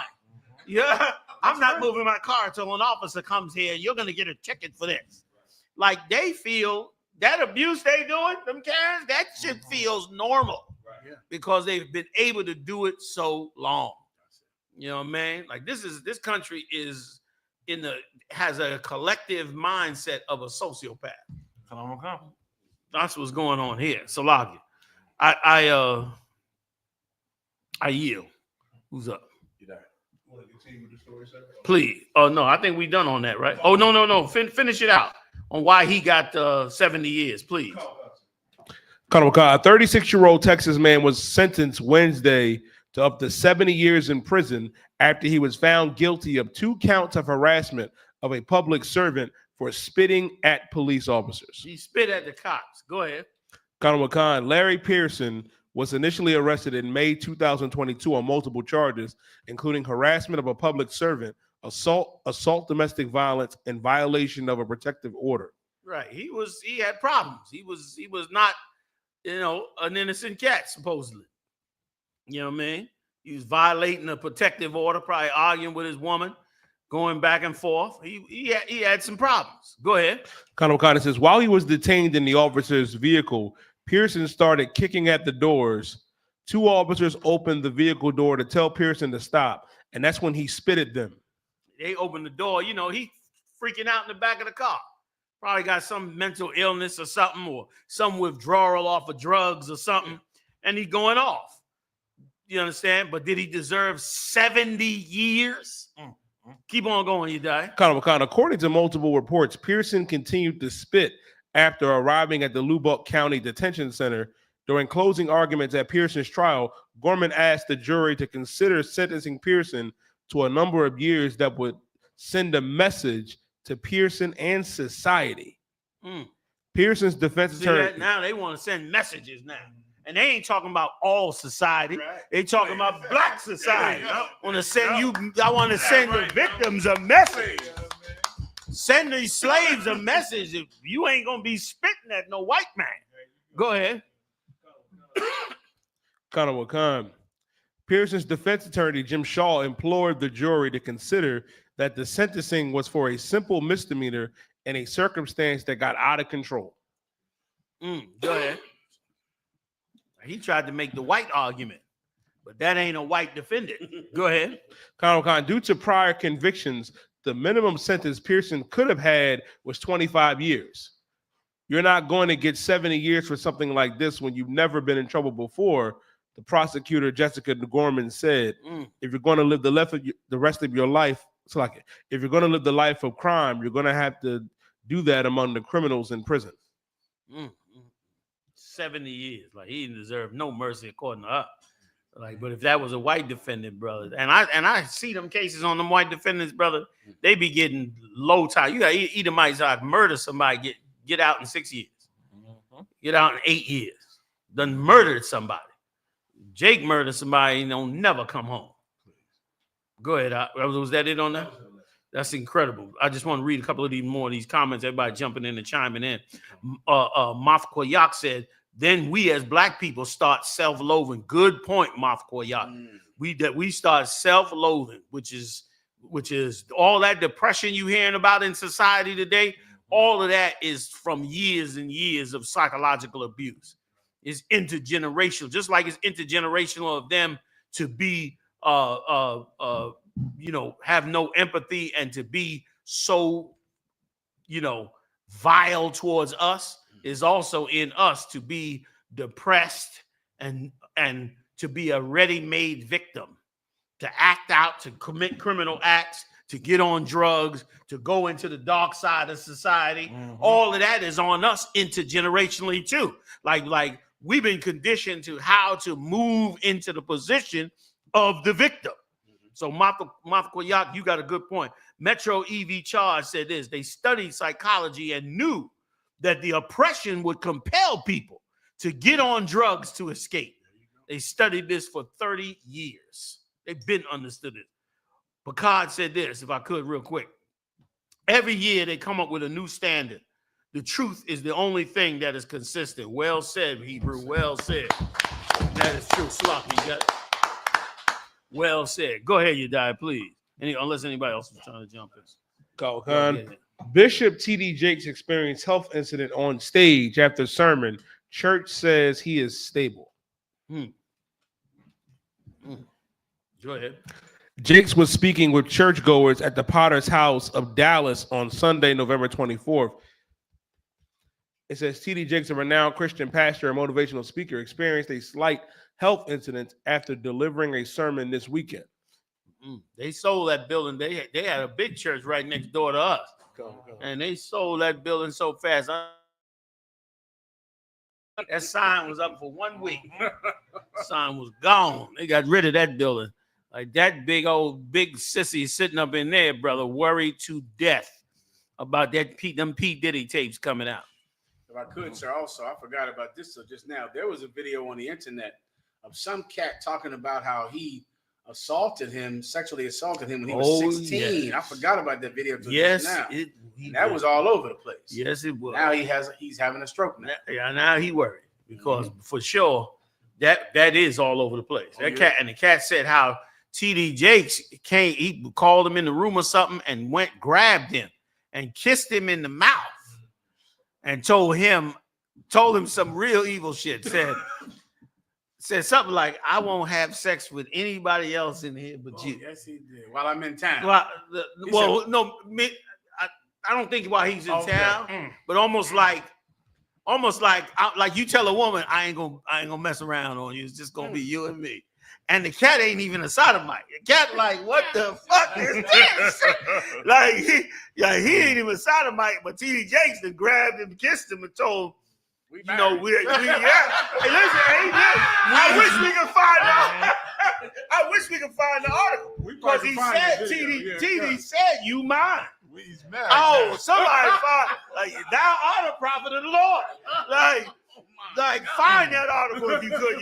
He said it to him. I remember reading where he was like, "You mine, and I'm not gonna deal with nobody else but you." It was like he was trying to have a serious relationship with this cat. And the cat freaked the hell out.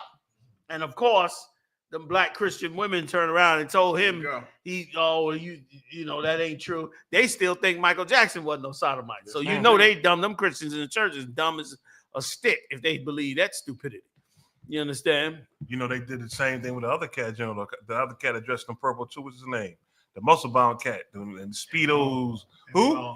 Eddie Vaughn. They said the same thing about that with him. Yes. And he did the same thing with the young man. And guess who backed him up too? The black Christian church women. They backed him up. They backed him up. And we had the same thing here with the same cat. And we'll go ahead. And well, I was just going to add to what you were saying. How what pissed me off about Eddie Long so much is this cat got $1 million a year. And $1 million a year and went out. Yes, that's what they was paying him. And they was paying him $1 million a year strictly for his youth ministry. $1 million a year. Meanwhile, he was molesting 5 boys outside of the country, flying them in and out the country from the hoods of like Baltimore and different places. And he flying them out the country, having sex with them. And meanwhile, they paying this cat $1 million a year. You know what I could do with $1 million a year, man, with all these brothers and these sisters in these camps, man. $1 million a year. And that's small money compared to what they pull in billions a year. And this bastard getting $1 million a year to molest your child. Like, God damn it, black people, you better wake the hell up, man, and get on the right track and come put this funds in this building where we can get some real work done up in here, man. The entire U.P.K should be on staff, you know what I mean? And they're struggling. It pisses me off. It pisses me off that we do the Lord so dirty and do these sodomites so well. T.D. Jakes is a multi-millionaire from pushing homosexuality. This preacher had a man twerk in a police uniform in front of him on stage. Do damn near a semi-porn. Please tell me you can find that one for me. If you see that, say again. That's easier to find. Find me that one where he had this sodomite out doing a full-out porno gyration dance. Eddie or TD? Eddie, TD Jakes. Eddie never brought his out. Eddie.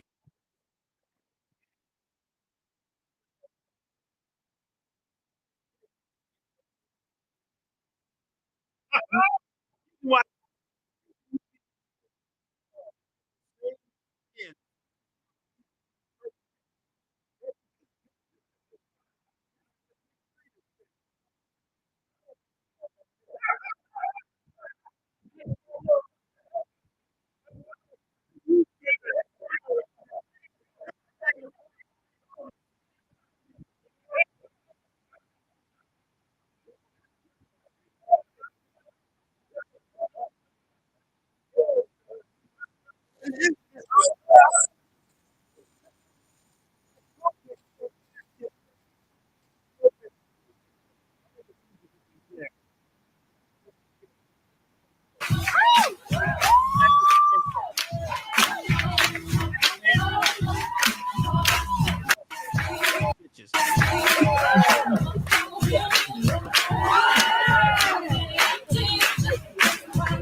Like this is that cat is obviously a sodomite doing a full twerk dance and got him fully caught up. And listen, here's what's bad. It's already bad and horrible and vile and disgusting. What makes it so over the top is you doing it in the representation of the Most High. Like the Lord done been done dirty. You know what I'm saying? Like ain't no sodomite get up and say, I speak to General YAHANNA and start twerking. Ain't no sodomite never did that. He get cut. I'm standing right here. You be not cut with a knife. I mean cut with the scriptures. Y'all stop that now. Yeah. Some of y'all been around me too long. Y'all ain't gonna let me bring my machete out no more. No, like if he did that, we could defend ourselves right now.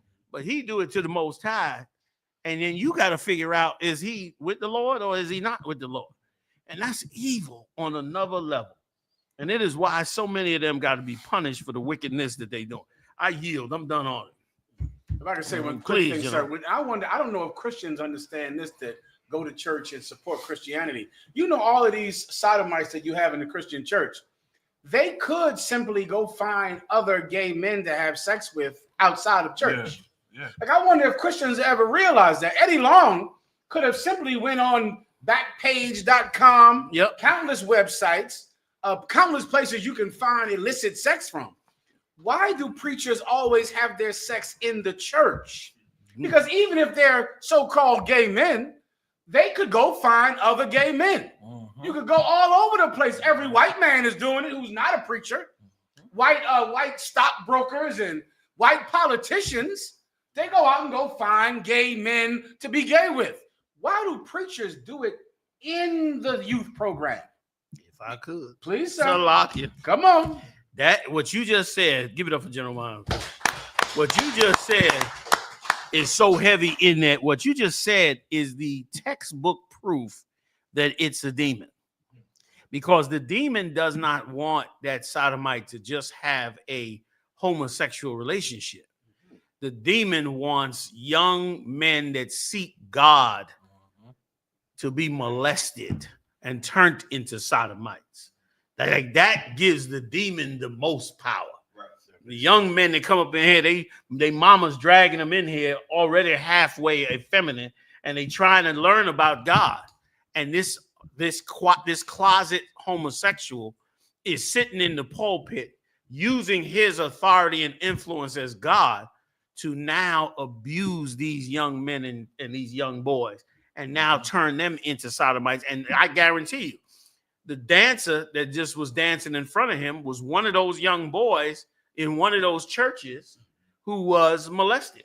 Because even a homosexual from the outside would feel uncomfortable twerking in a church. He would feel like, I can't do that in there. I got to do it at the club, but I ain't going to do it in there. But if you grew up in the church and was molested in the church and became a sodomite in the church, you do it in there. And I think it's a scripture on it where it said, he sold a boy for wine. Yes, sir. Like, that's what that is. They done took on that spirit of that evil.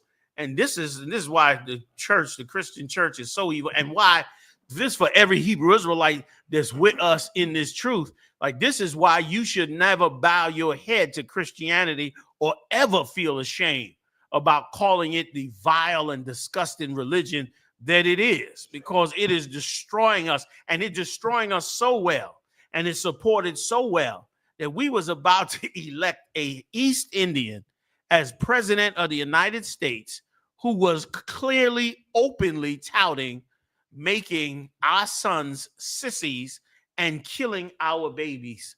Like, it's like you can't get much. Like, we in the lands of ghouls and goblins.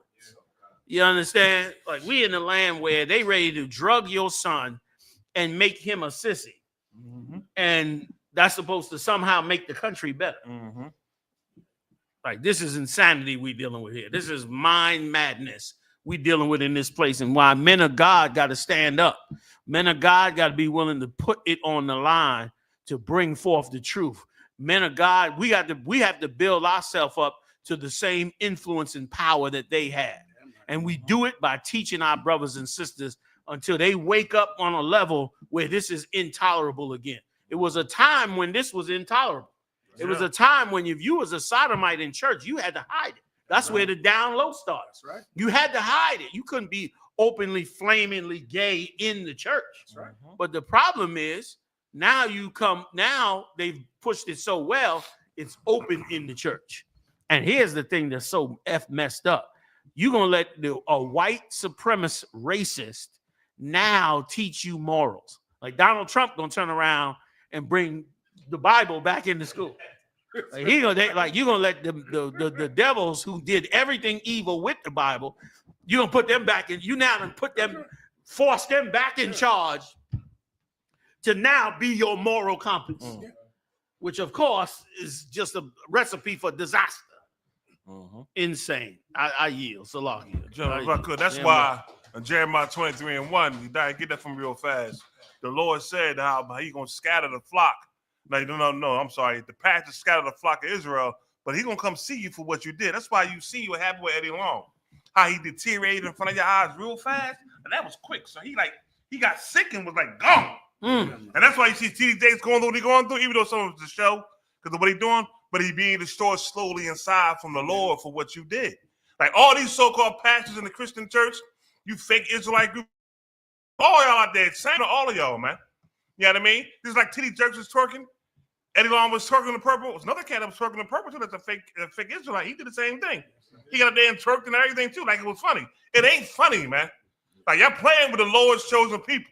Give me Jeremiah 23:1 and 2 real fast. And see what the Lord said. There's a punishment for it. Yep. And you seeing a punishment right in front of your face. With the pastors who are well known and the lesser known ones as well. They all being punished from the Lord. Read, brother. Con, Jeremiah chapter 23 and verse 1. Woe be unto the pastors. The word woe means destruction. Salagia, real quick. Yes, sir. Manaima, you got to tell me what glitter camps are. She said they got glitter camps in church. You got to tell me what glitter camps. I'm sorry. I've never heard that word. You have got to tell me what a glitter camp is, Salagia.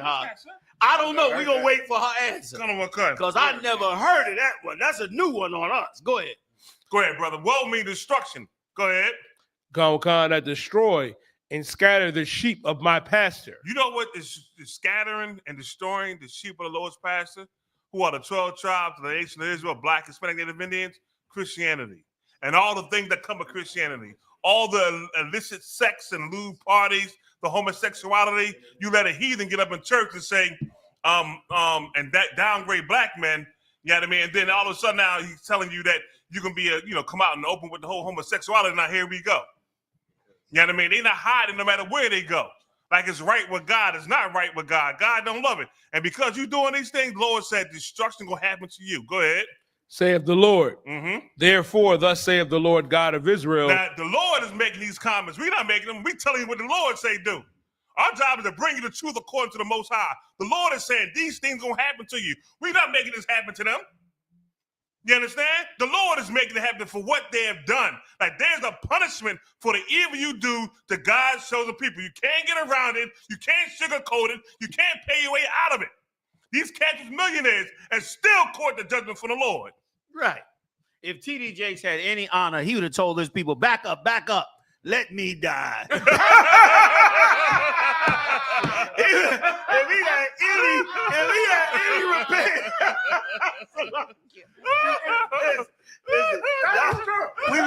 We've been doing this show a while. Hey, come on, man. I'm just saying. Okay, in the UPK, when you're in the UPK, you get checked so much. You know when it's time for you to repent for some shit you did. We always apologize to each other for some shit we did. So we understand in the UPK, and you're going to learn it if you come up in it. So we understand that. So when I see him up there for the shit he doing, nigga, you back the niggas up and fall down and die. Get the Lord back his glory. Get the Lord back so the Lord can turn around and say, see, I killed that nigga because he was making shit. Like if you really love the Lord. Yes. If you really love the Lord.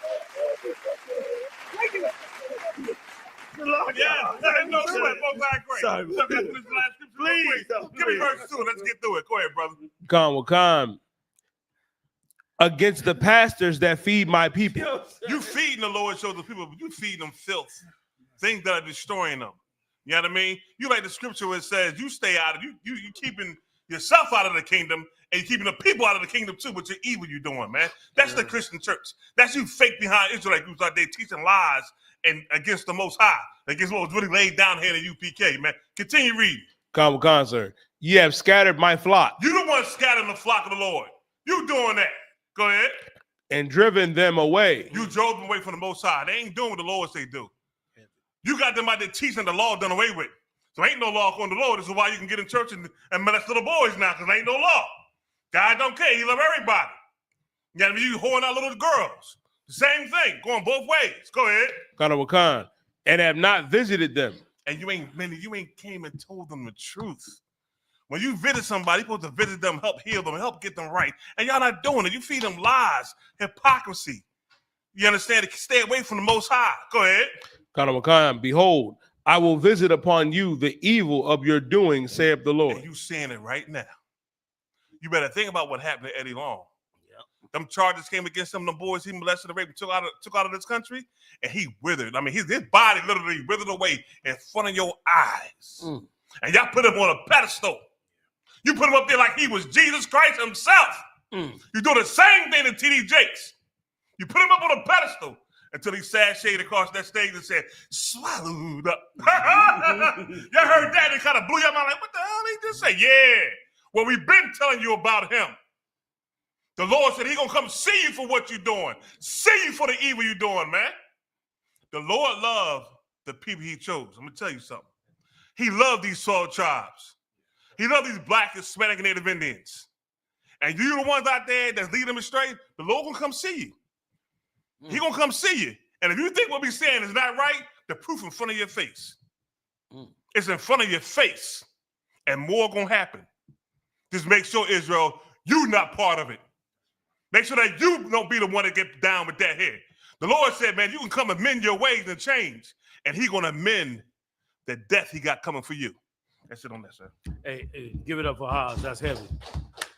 If I could, I just Metro EV Charge LLC. I see you promoting the business. Metro EV said, I ain't mad at him though. Come on, get that money. Man, just pay your tithes. You know what I'm saying? The singer Sylvester said his preacher molested him when he was 6. And if you ever seen Sylvester, have y'all seen? Oh, yeah. He is a flaming Black singer. He said his pastor molested him when he was 6, according to Metro EV. Like, you know, man, like this is insanity we dealing with here. You got one more for us, right quick? You die before we go. Go ahead, Cat. The cat that said T.D. Jakes was It's pretty good. I don't know if anybody. It's good. It's good as it could be. Come on, let's ride it there. Hold on a second, you die. If you can do a big screen for us, out. It's timely because of the heart attack. You know. Yeah, that's true. It fits right in there. That's true. We befriended kind of close with Bishop Jakes. That's it. And we decided in one of the times he was there, it was going to be his birthday. I was able to convince my mother to let me drive her car as I didn't have a vehicle. I said, well, we're going to take him out to eat. I want to drive your car. And so we did. We took him out to eat. And it was decided after we were done taking him out to eat that I would be the person to take him back to his sleeping place, which at the time there was a lady named Sister Giles. She always wanted to house and take care of him when he came to that church. And so I came in there, drove him to eat, and then took him back to her home. Well, after taking him back to her home, he says, come on in, let's talk. You can't even imagine being 18, 19 years of age. This person is killing it. And they're saying to you, come on in, let's talk. And so I did. I went in. We sat down at a very long dining room table in a room that she had. And for 2 hours, it was unbelievable. Pouring of heart, crying, him talking about my father. We talking about these scenarios. And I inwardly just knew I had finally found someone who could get it. Someone real quick who understood. He was a young man trying to learn about and finally figured I found a man of God. And now look what this piece of garbage did to him. Going back to it, Marada. What? Good. I'm sitting at this table, and for the first time talking to any man, I got tears coming down my face because somebody gets me. Somebody understood what I was going through.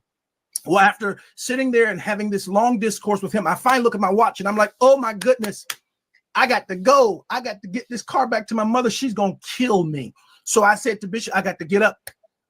And I got up from the table. He got up from the table. He walked around toward the way I had to exit quicker than I got over there. And when I started to walk past him, he pulled me to himself, wrapped his arms around me and tried to kiss me.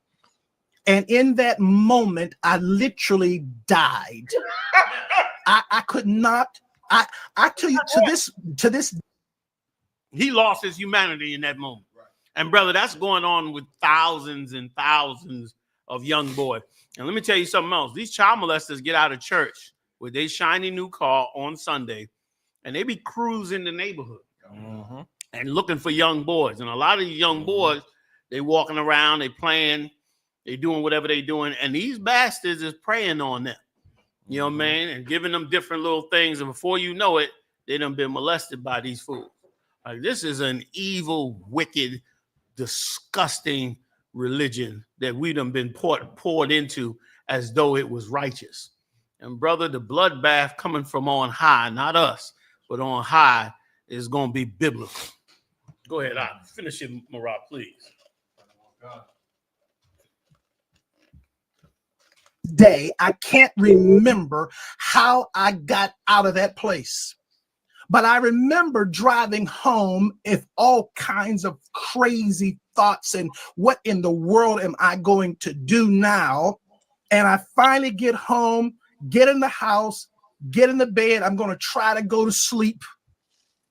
And I get to sleep and get up in the morning. And in the morning, I step into our bathroom and my home phone rings. My mother answers the phone and she says to me, Wayne, it's Elder Jakes. And I get on that phone. That was when he was a teenage boy. He's in his 50s. He still shook up from that thing. And he wasn't actually molested and he shook up. Imagine the ones that was molested out. Go ahead, Al. You telling me our job ain't the greatest job on the place of this earth? Our job ain't important. That what you telling me? My soldiers don't deserve the funds that you give to these bastards in these churches, the millions you give to them. My soldiers don't deserve that. Curse be this place, man. Really recognize the evil that they do in this damn place. Go on and play. Go on and finish it out. And when I get on that telephone, I can hear water. He is sitting in a bathtub. And in that thing, he says to me, without any hesitation, there's 3 things I need you to do. The first one is, when I come to Pittsburgh, you're going to be the only person I sleep with. The second one is, you can't sleep with anybody else because I don't want to give my wife anything. And thirdly, I will take care of you the rest of your life. I can't to this day remember. Right. He don't, and that don't even matter to him. Right. He's so powerful and done did this so many times that he feel like any entertainer. He think he can get any girl. He think nobody have enough integrity to stop him with his wealth and power and ability to crush them and bring them right up into his hand. And in many cases, they be right. He done probably did this thousands of times. Like, the cat ran up out of there and he still called him the next day in his bathtub. Like, yeah, 3 things I need you. He giving him orders the next day. And the brother probably was so open to him and he thought he was a legitimate preacher. He probably like, man, I'm telling you, man, I went through this in life and I always wanted to serve the Lord. I know the streets was calling me, but I ain't really want to go into the streets, man. And that. And TDJ's listening to all that, like, yeah, man, I had it hard too. And I understand. He crying with the cat. But meanwhile, he in there the whole time thinking of the first chance I get, I'm finna take you in the back room and do you in. Like, this is the monsters that we living among. This is the monsters that's praised on TV, giving advice, writing books, advising presidents and coming out and being recognized before all the entertainment world. And meanwhile, the brothers who really stand on these scriptures and on this work is treated like garbage in this empire. You understand? Like, that is going to end by the hand of the Lord. He said, thy teachers shall not be removed in a corner any longer. That's right. But thou shalt see thy teachers. Y'all going to see us. We going to be in your face with the knowledge of the truth to get you to turn your life around. You understand? That right there is an abomination before the Most High. Go on and finish it, Marah. And nice work, Marah, catching this, man. This was so right. So right catching that right there. Go on full screen for me, out.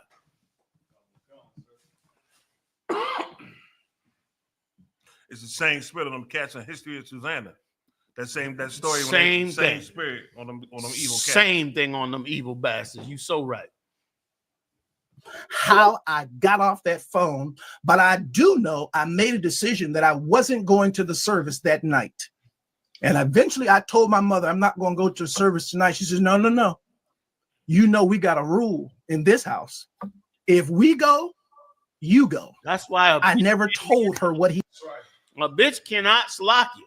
All my wonderful sisters. But that's why you can't be in charge. Because you like, if he go to his father and tell his father what happened, his father gonna believe it. But his mother is looking at T.D. Jakes like a god and worshiping him like a god. And that is, and that's what makes him open to being a victim. You know what I mean? And that's a lesson for us to learn in here. The greater and more powerful the Lord raised you in this truth. Be aware of your power and make sure you don't use that power to abuse anybody. You understand? Because you're going to have power, you're going to have influence over people. But you make sure that that influence doesn't mean now you manipulate and abuse this person that's below you, like these bastards are doing. Somebody had their hand up just now. Go ahead, because So, like, General, what you saying is so heavy.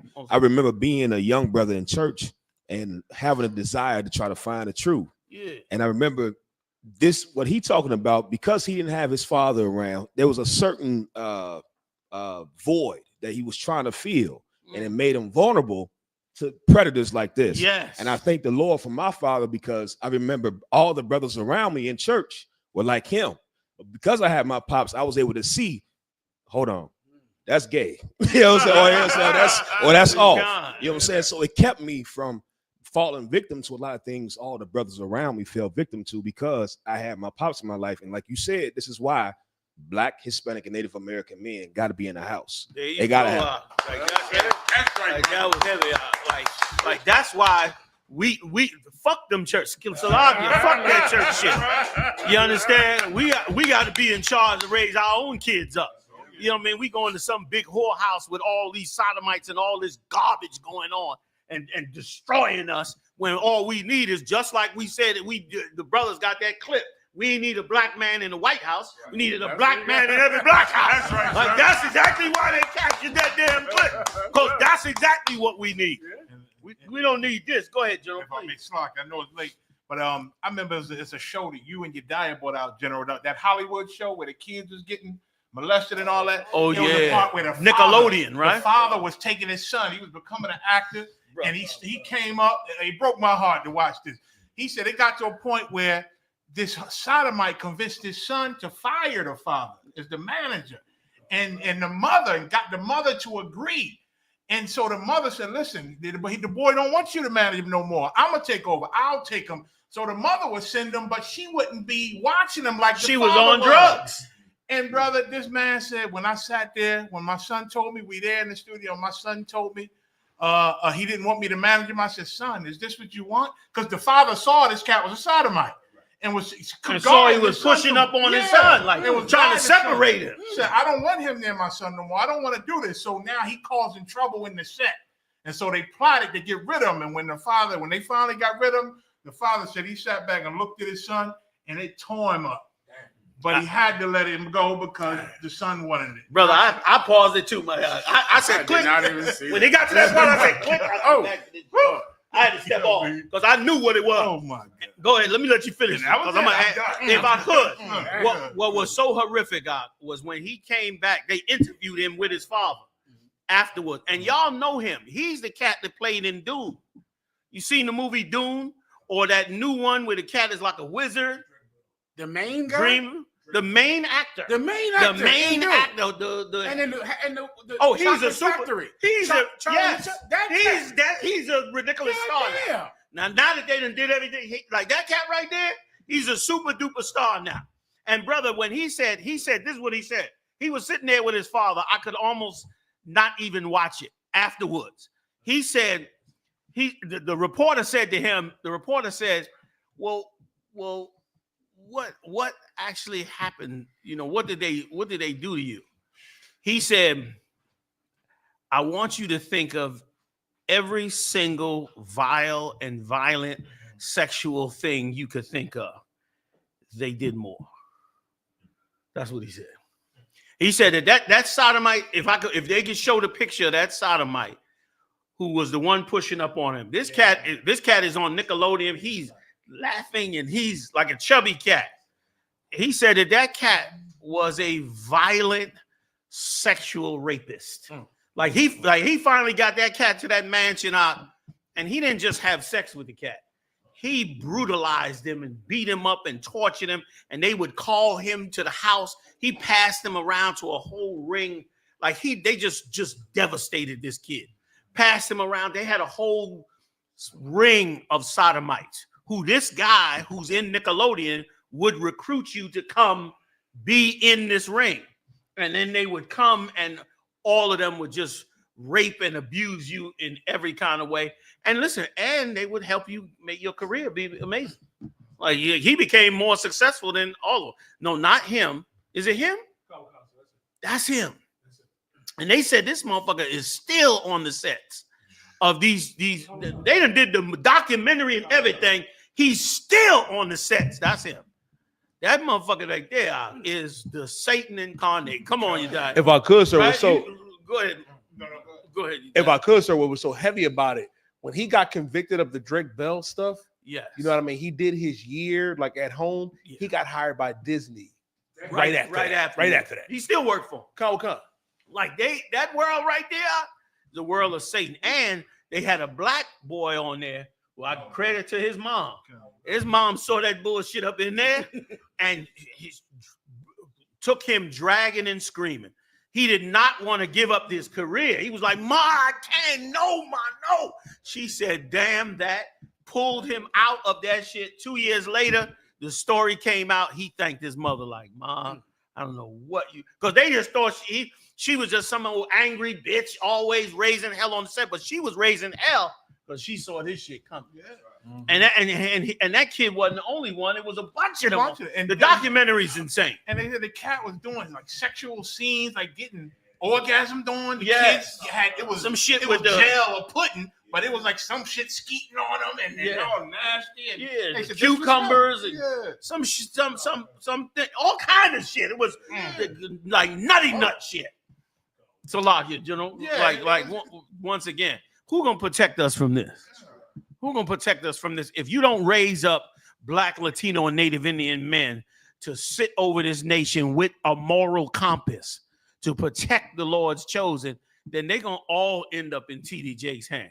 They're gonna all, and he's a horrible, according to everything we heard, if it's true, just allegedly, just for legal purposes, he is a horrible, disgusting child molester. And that's why you black women, I love y'all, but y'all the dumbest motherfuckers in the world when it comes to how a man should be.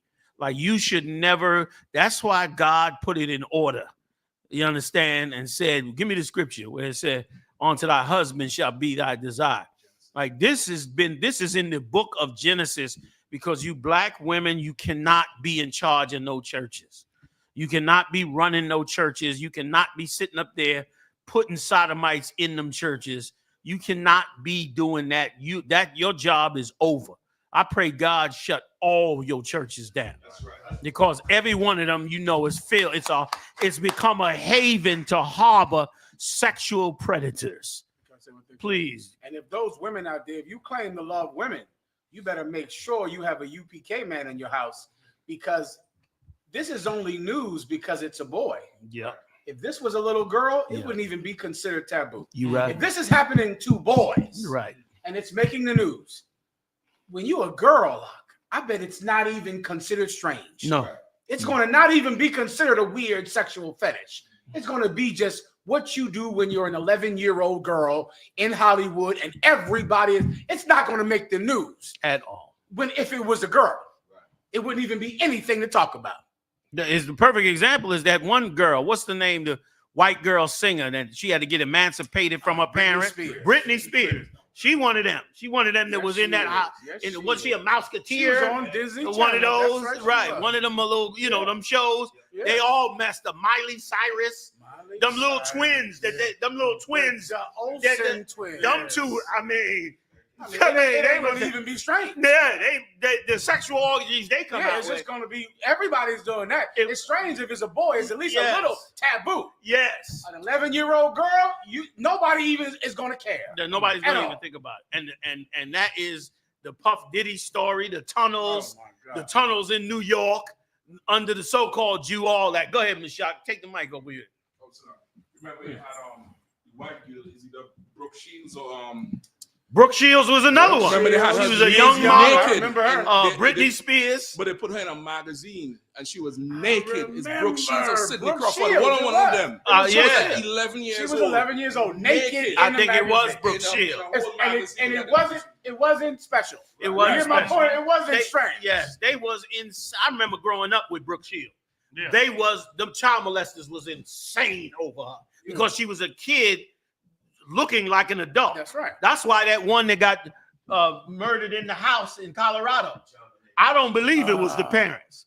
I don't believe it was the parents at all because it was so many. I mean, she would once she hit that TV set, them psychopaths was going after her, and you should have seen. They showed the film clips of how this sexual predator was going after the boy. Like he was doing crazy. You remember, right, Maya? He would put his arm around the kid and doing all kinds of like slight physical stuff to where, you know, it was like weird. And Like you could touchy see, feely. And yeah, then it's like father touchy saw it, feely. like, Like, what is this? You know who's another one who they interviewed that went through this horrible thing too? That Leonardo DiCaprio. Leonardo DiCaprio in an interview said he can't even have sex anymore. Leo DiCaprio. I saw DiCaprio. Yeah, Leonardo DiCaprio. I saw the interview. He said he can't even have. He don't have no ability to have no relationship no more because of how much rape and molestation they did to him as he was coming up in Hollywood. He can't even do that no more. Like that place there, like we truly in the land of Satan.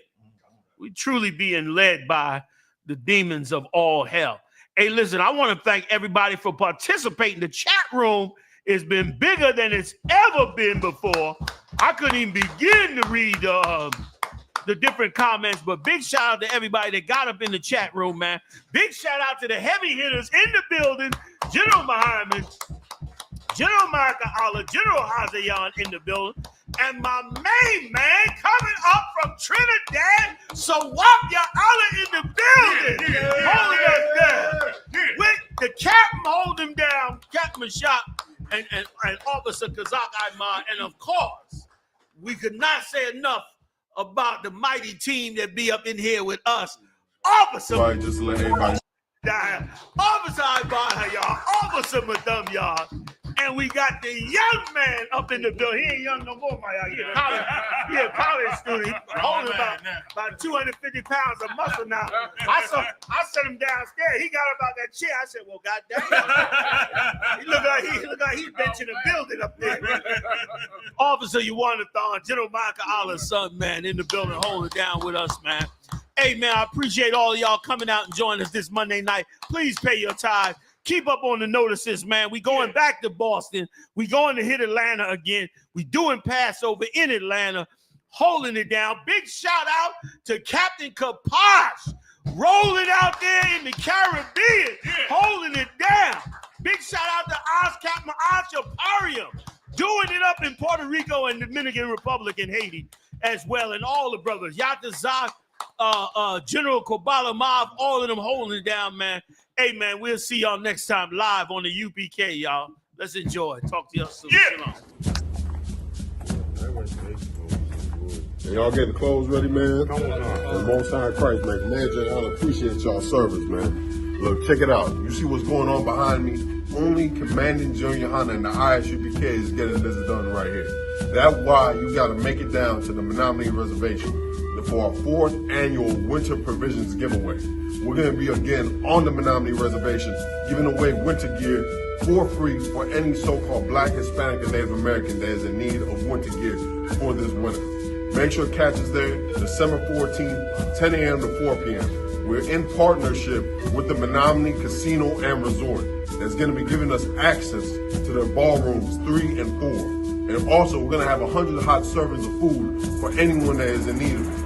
Make sure you come on down, get you some winter gear, man. Get you a hot meal in your stomach, fighting this winter cold, getting out of the elements, and come on down, man. All thanks to Commander YAHANNA and the I.S.U.P.K. Make sure you come get with it, man. And if you need this on your reservation or need any of these access to these programs, make sure you contact the number below, contact our email, and get in contact with the I.S.U.P.K. so you can see how we can get us on your reservation and we can get this help to all our people down in so desperate need of it. Commanding YAHANNA and the I.S.U.P.K, we will never forget our Native American brothers. We will never forget those who America has claimed to love for so long and only thrown us away. It's time for us to come together and love each other once again, as is commanded in the Bible. With that, I'm Priest and Officer 1000 Karyash, and we are the I.S.U.P.K. Shalom.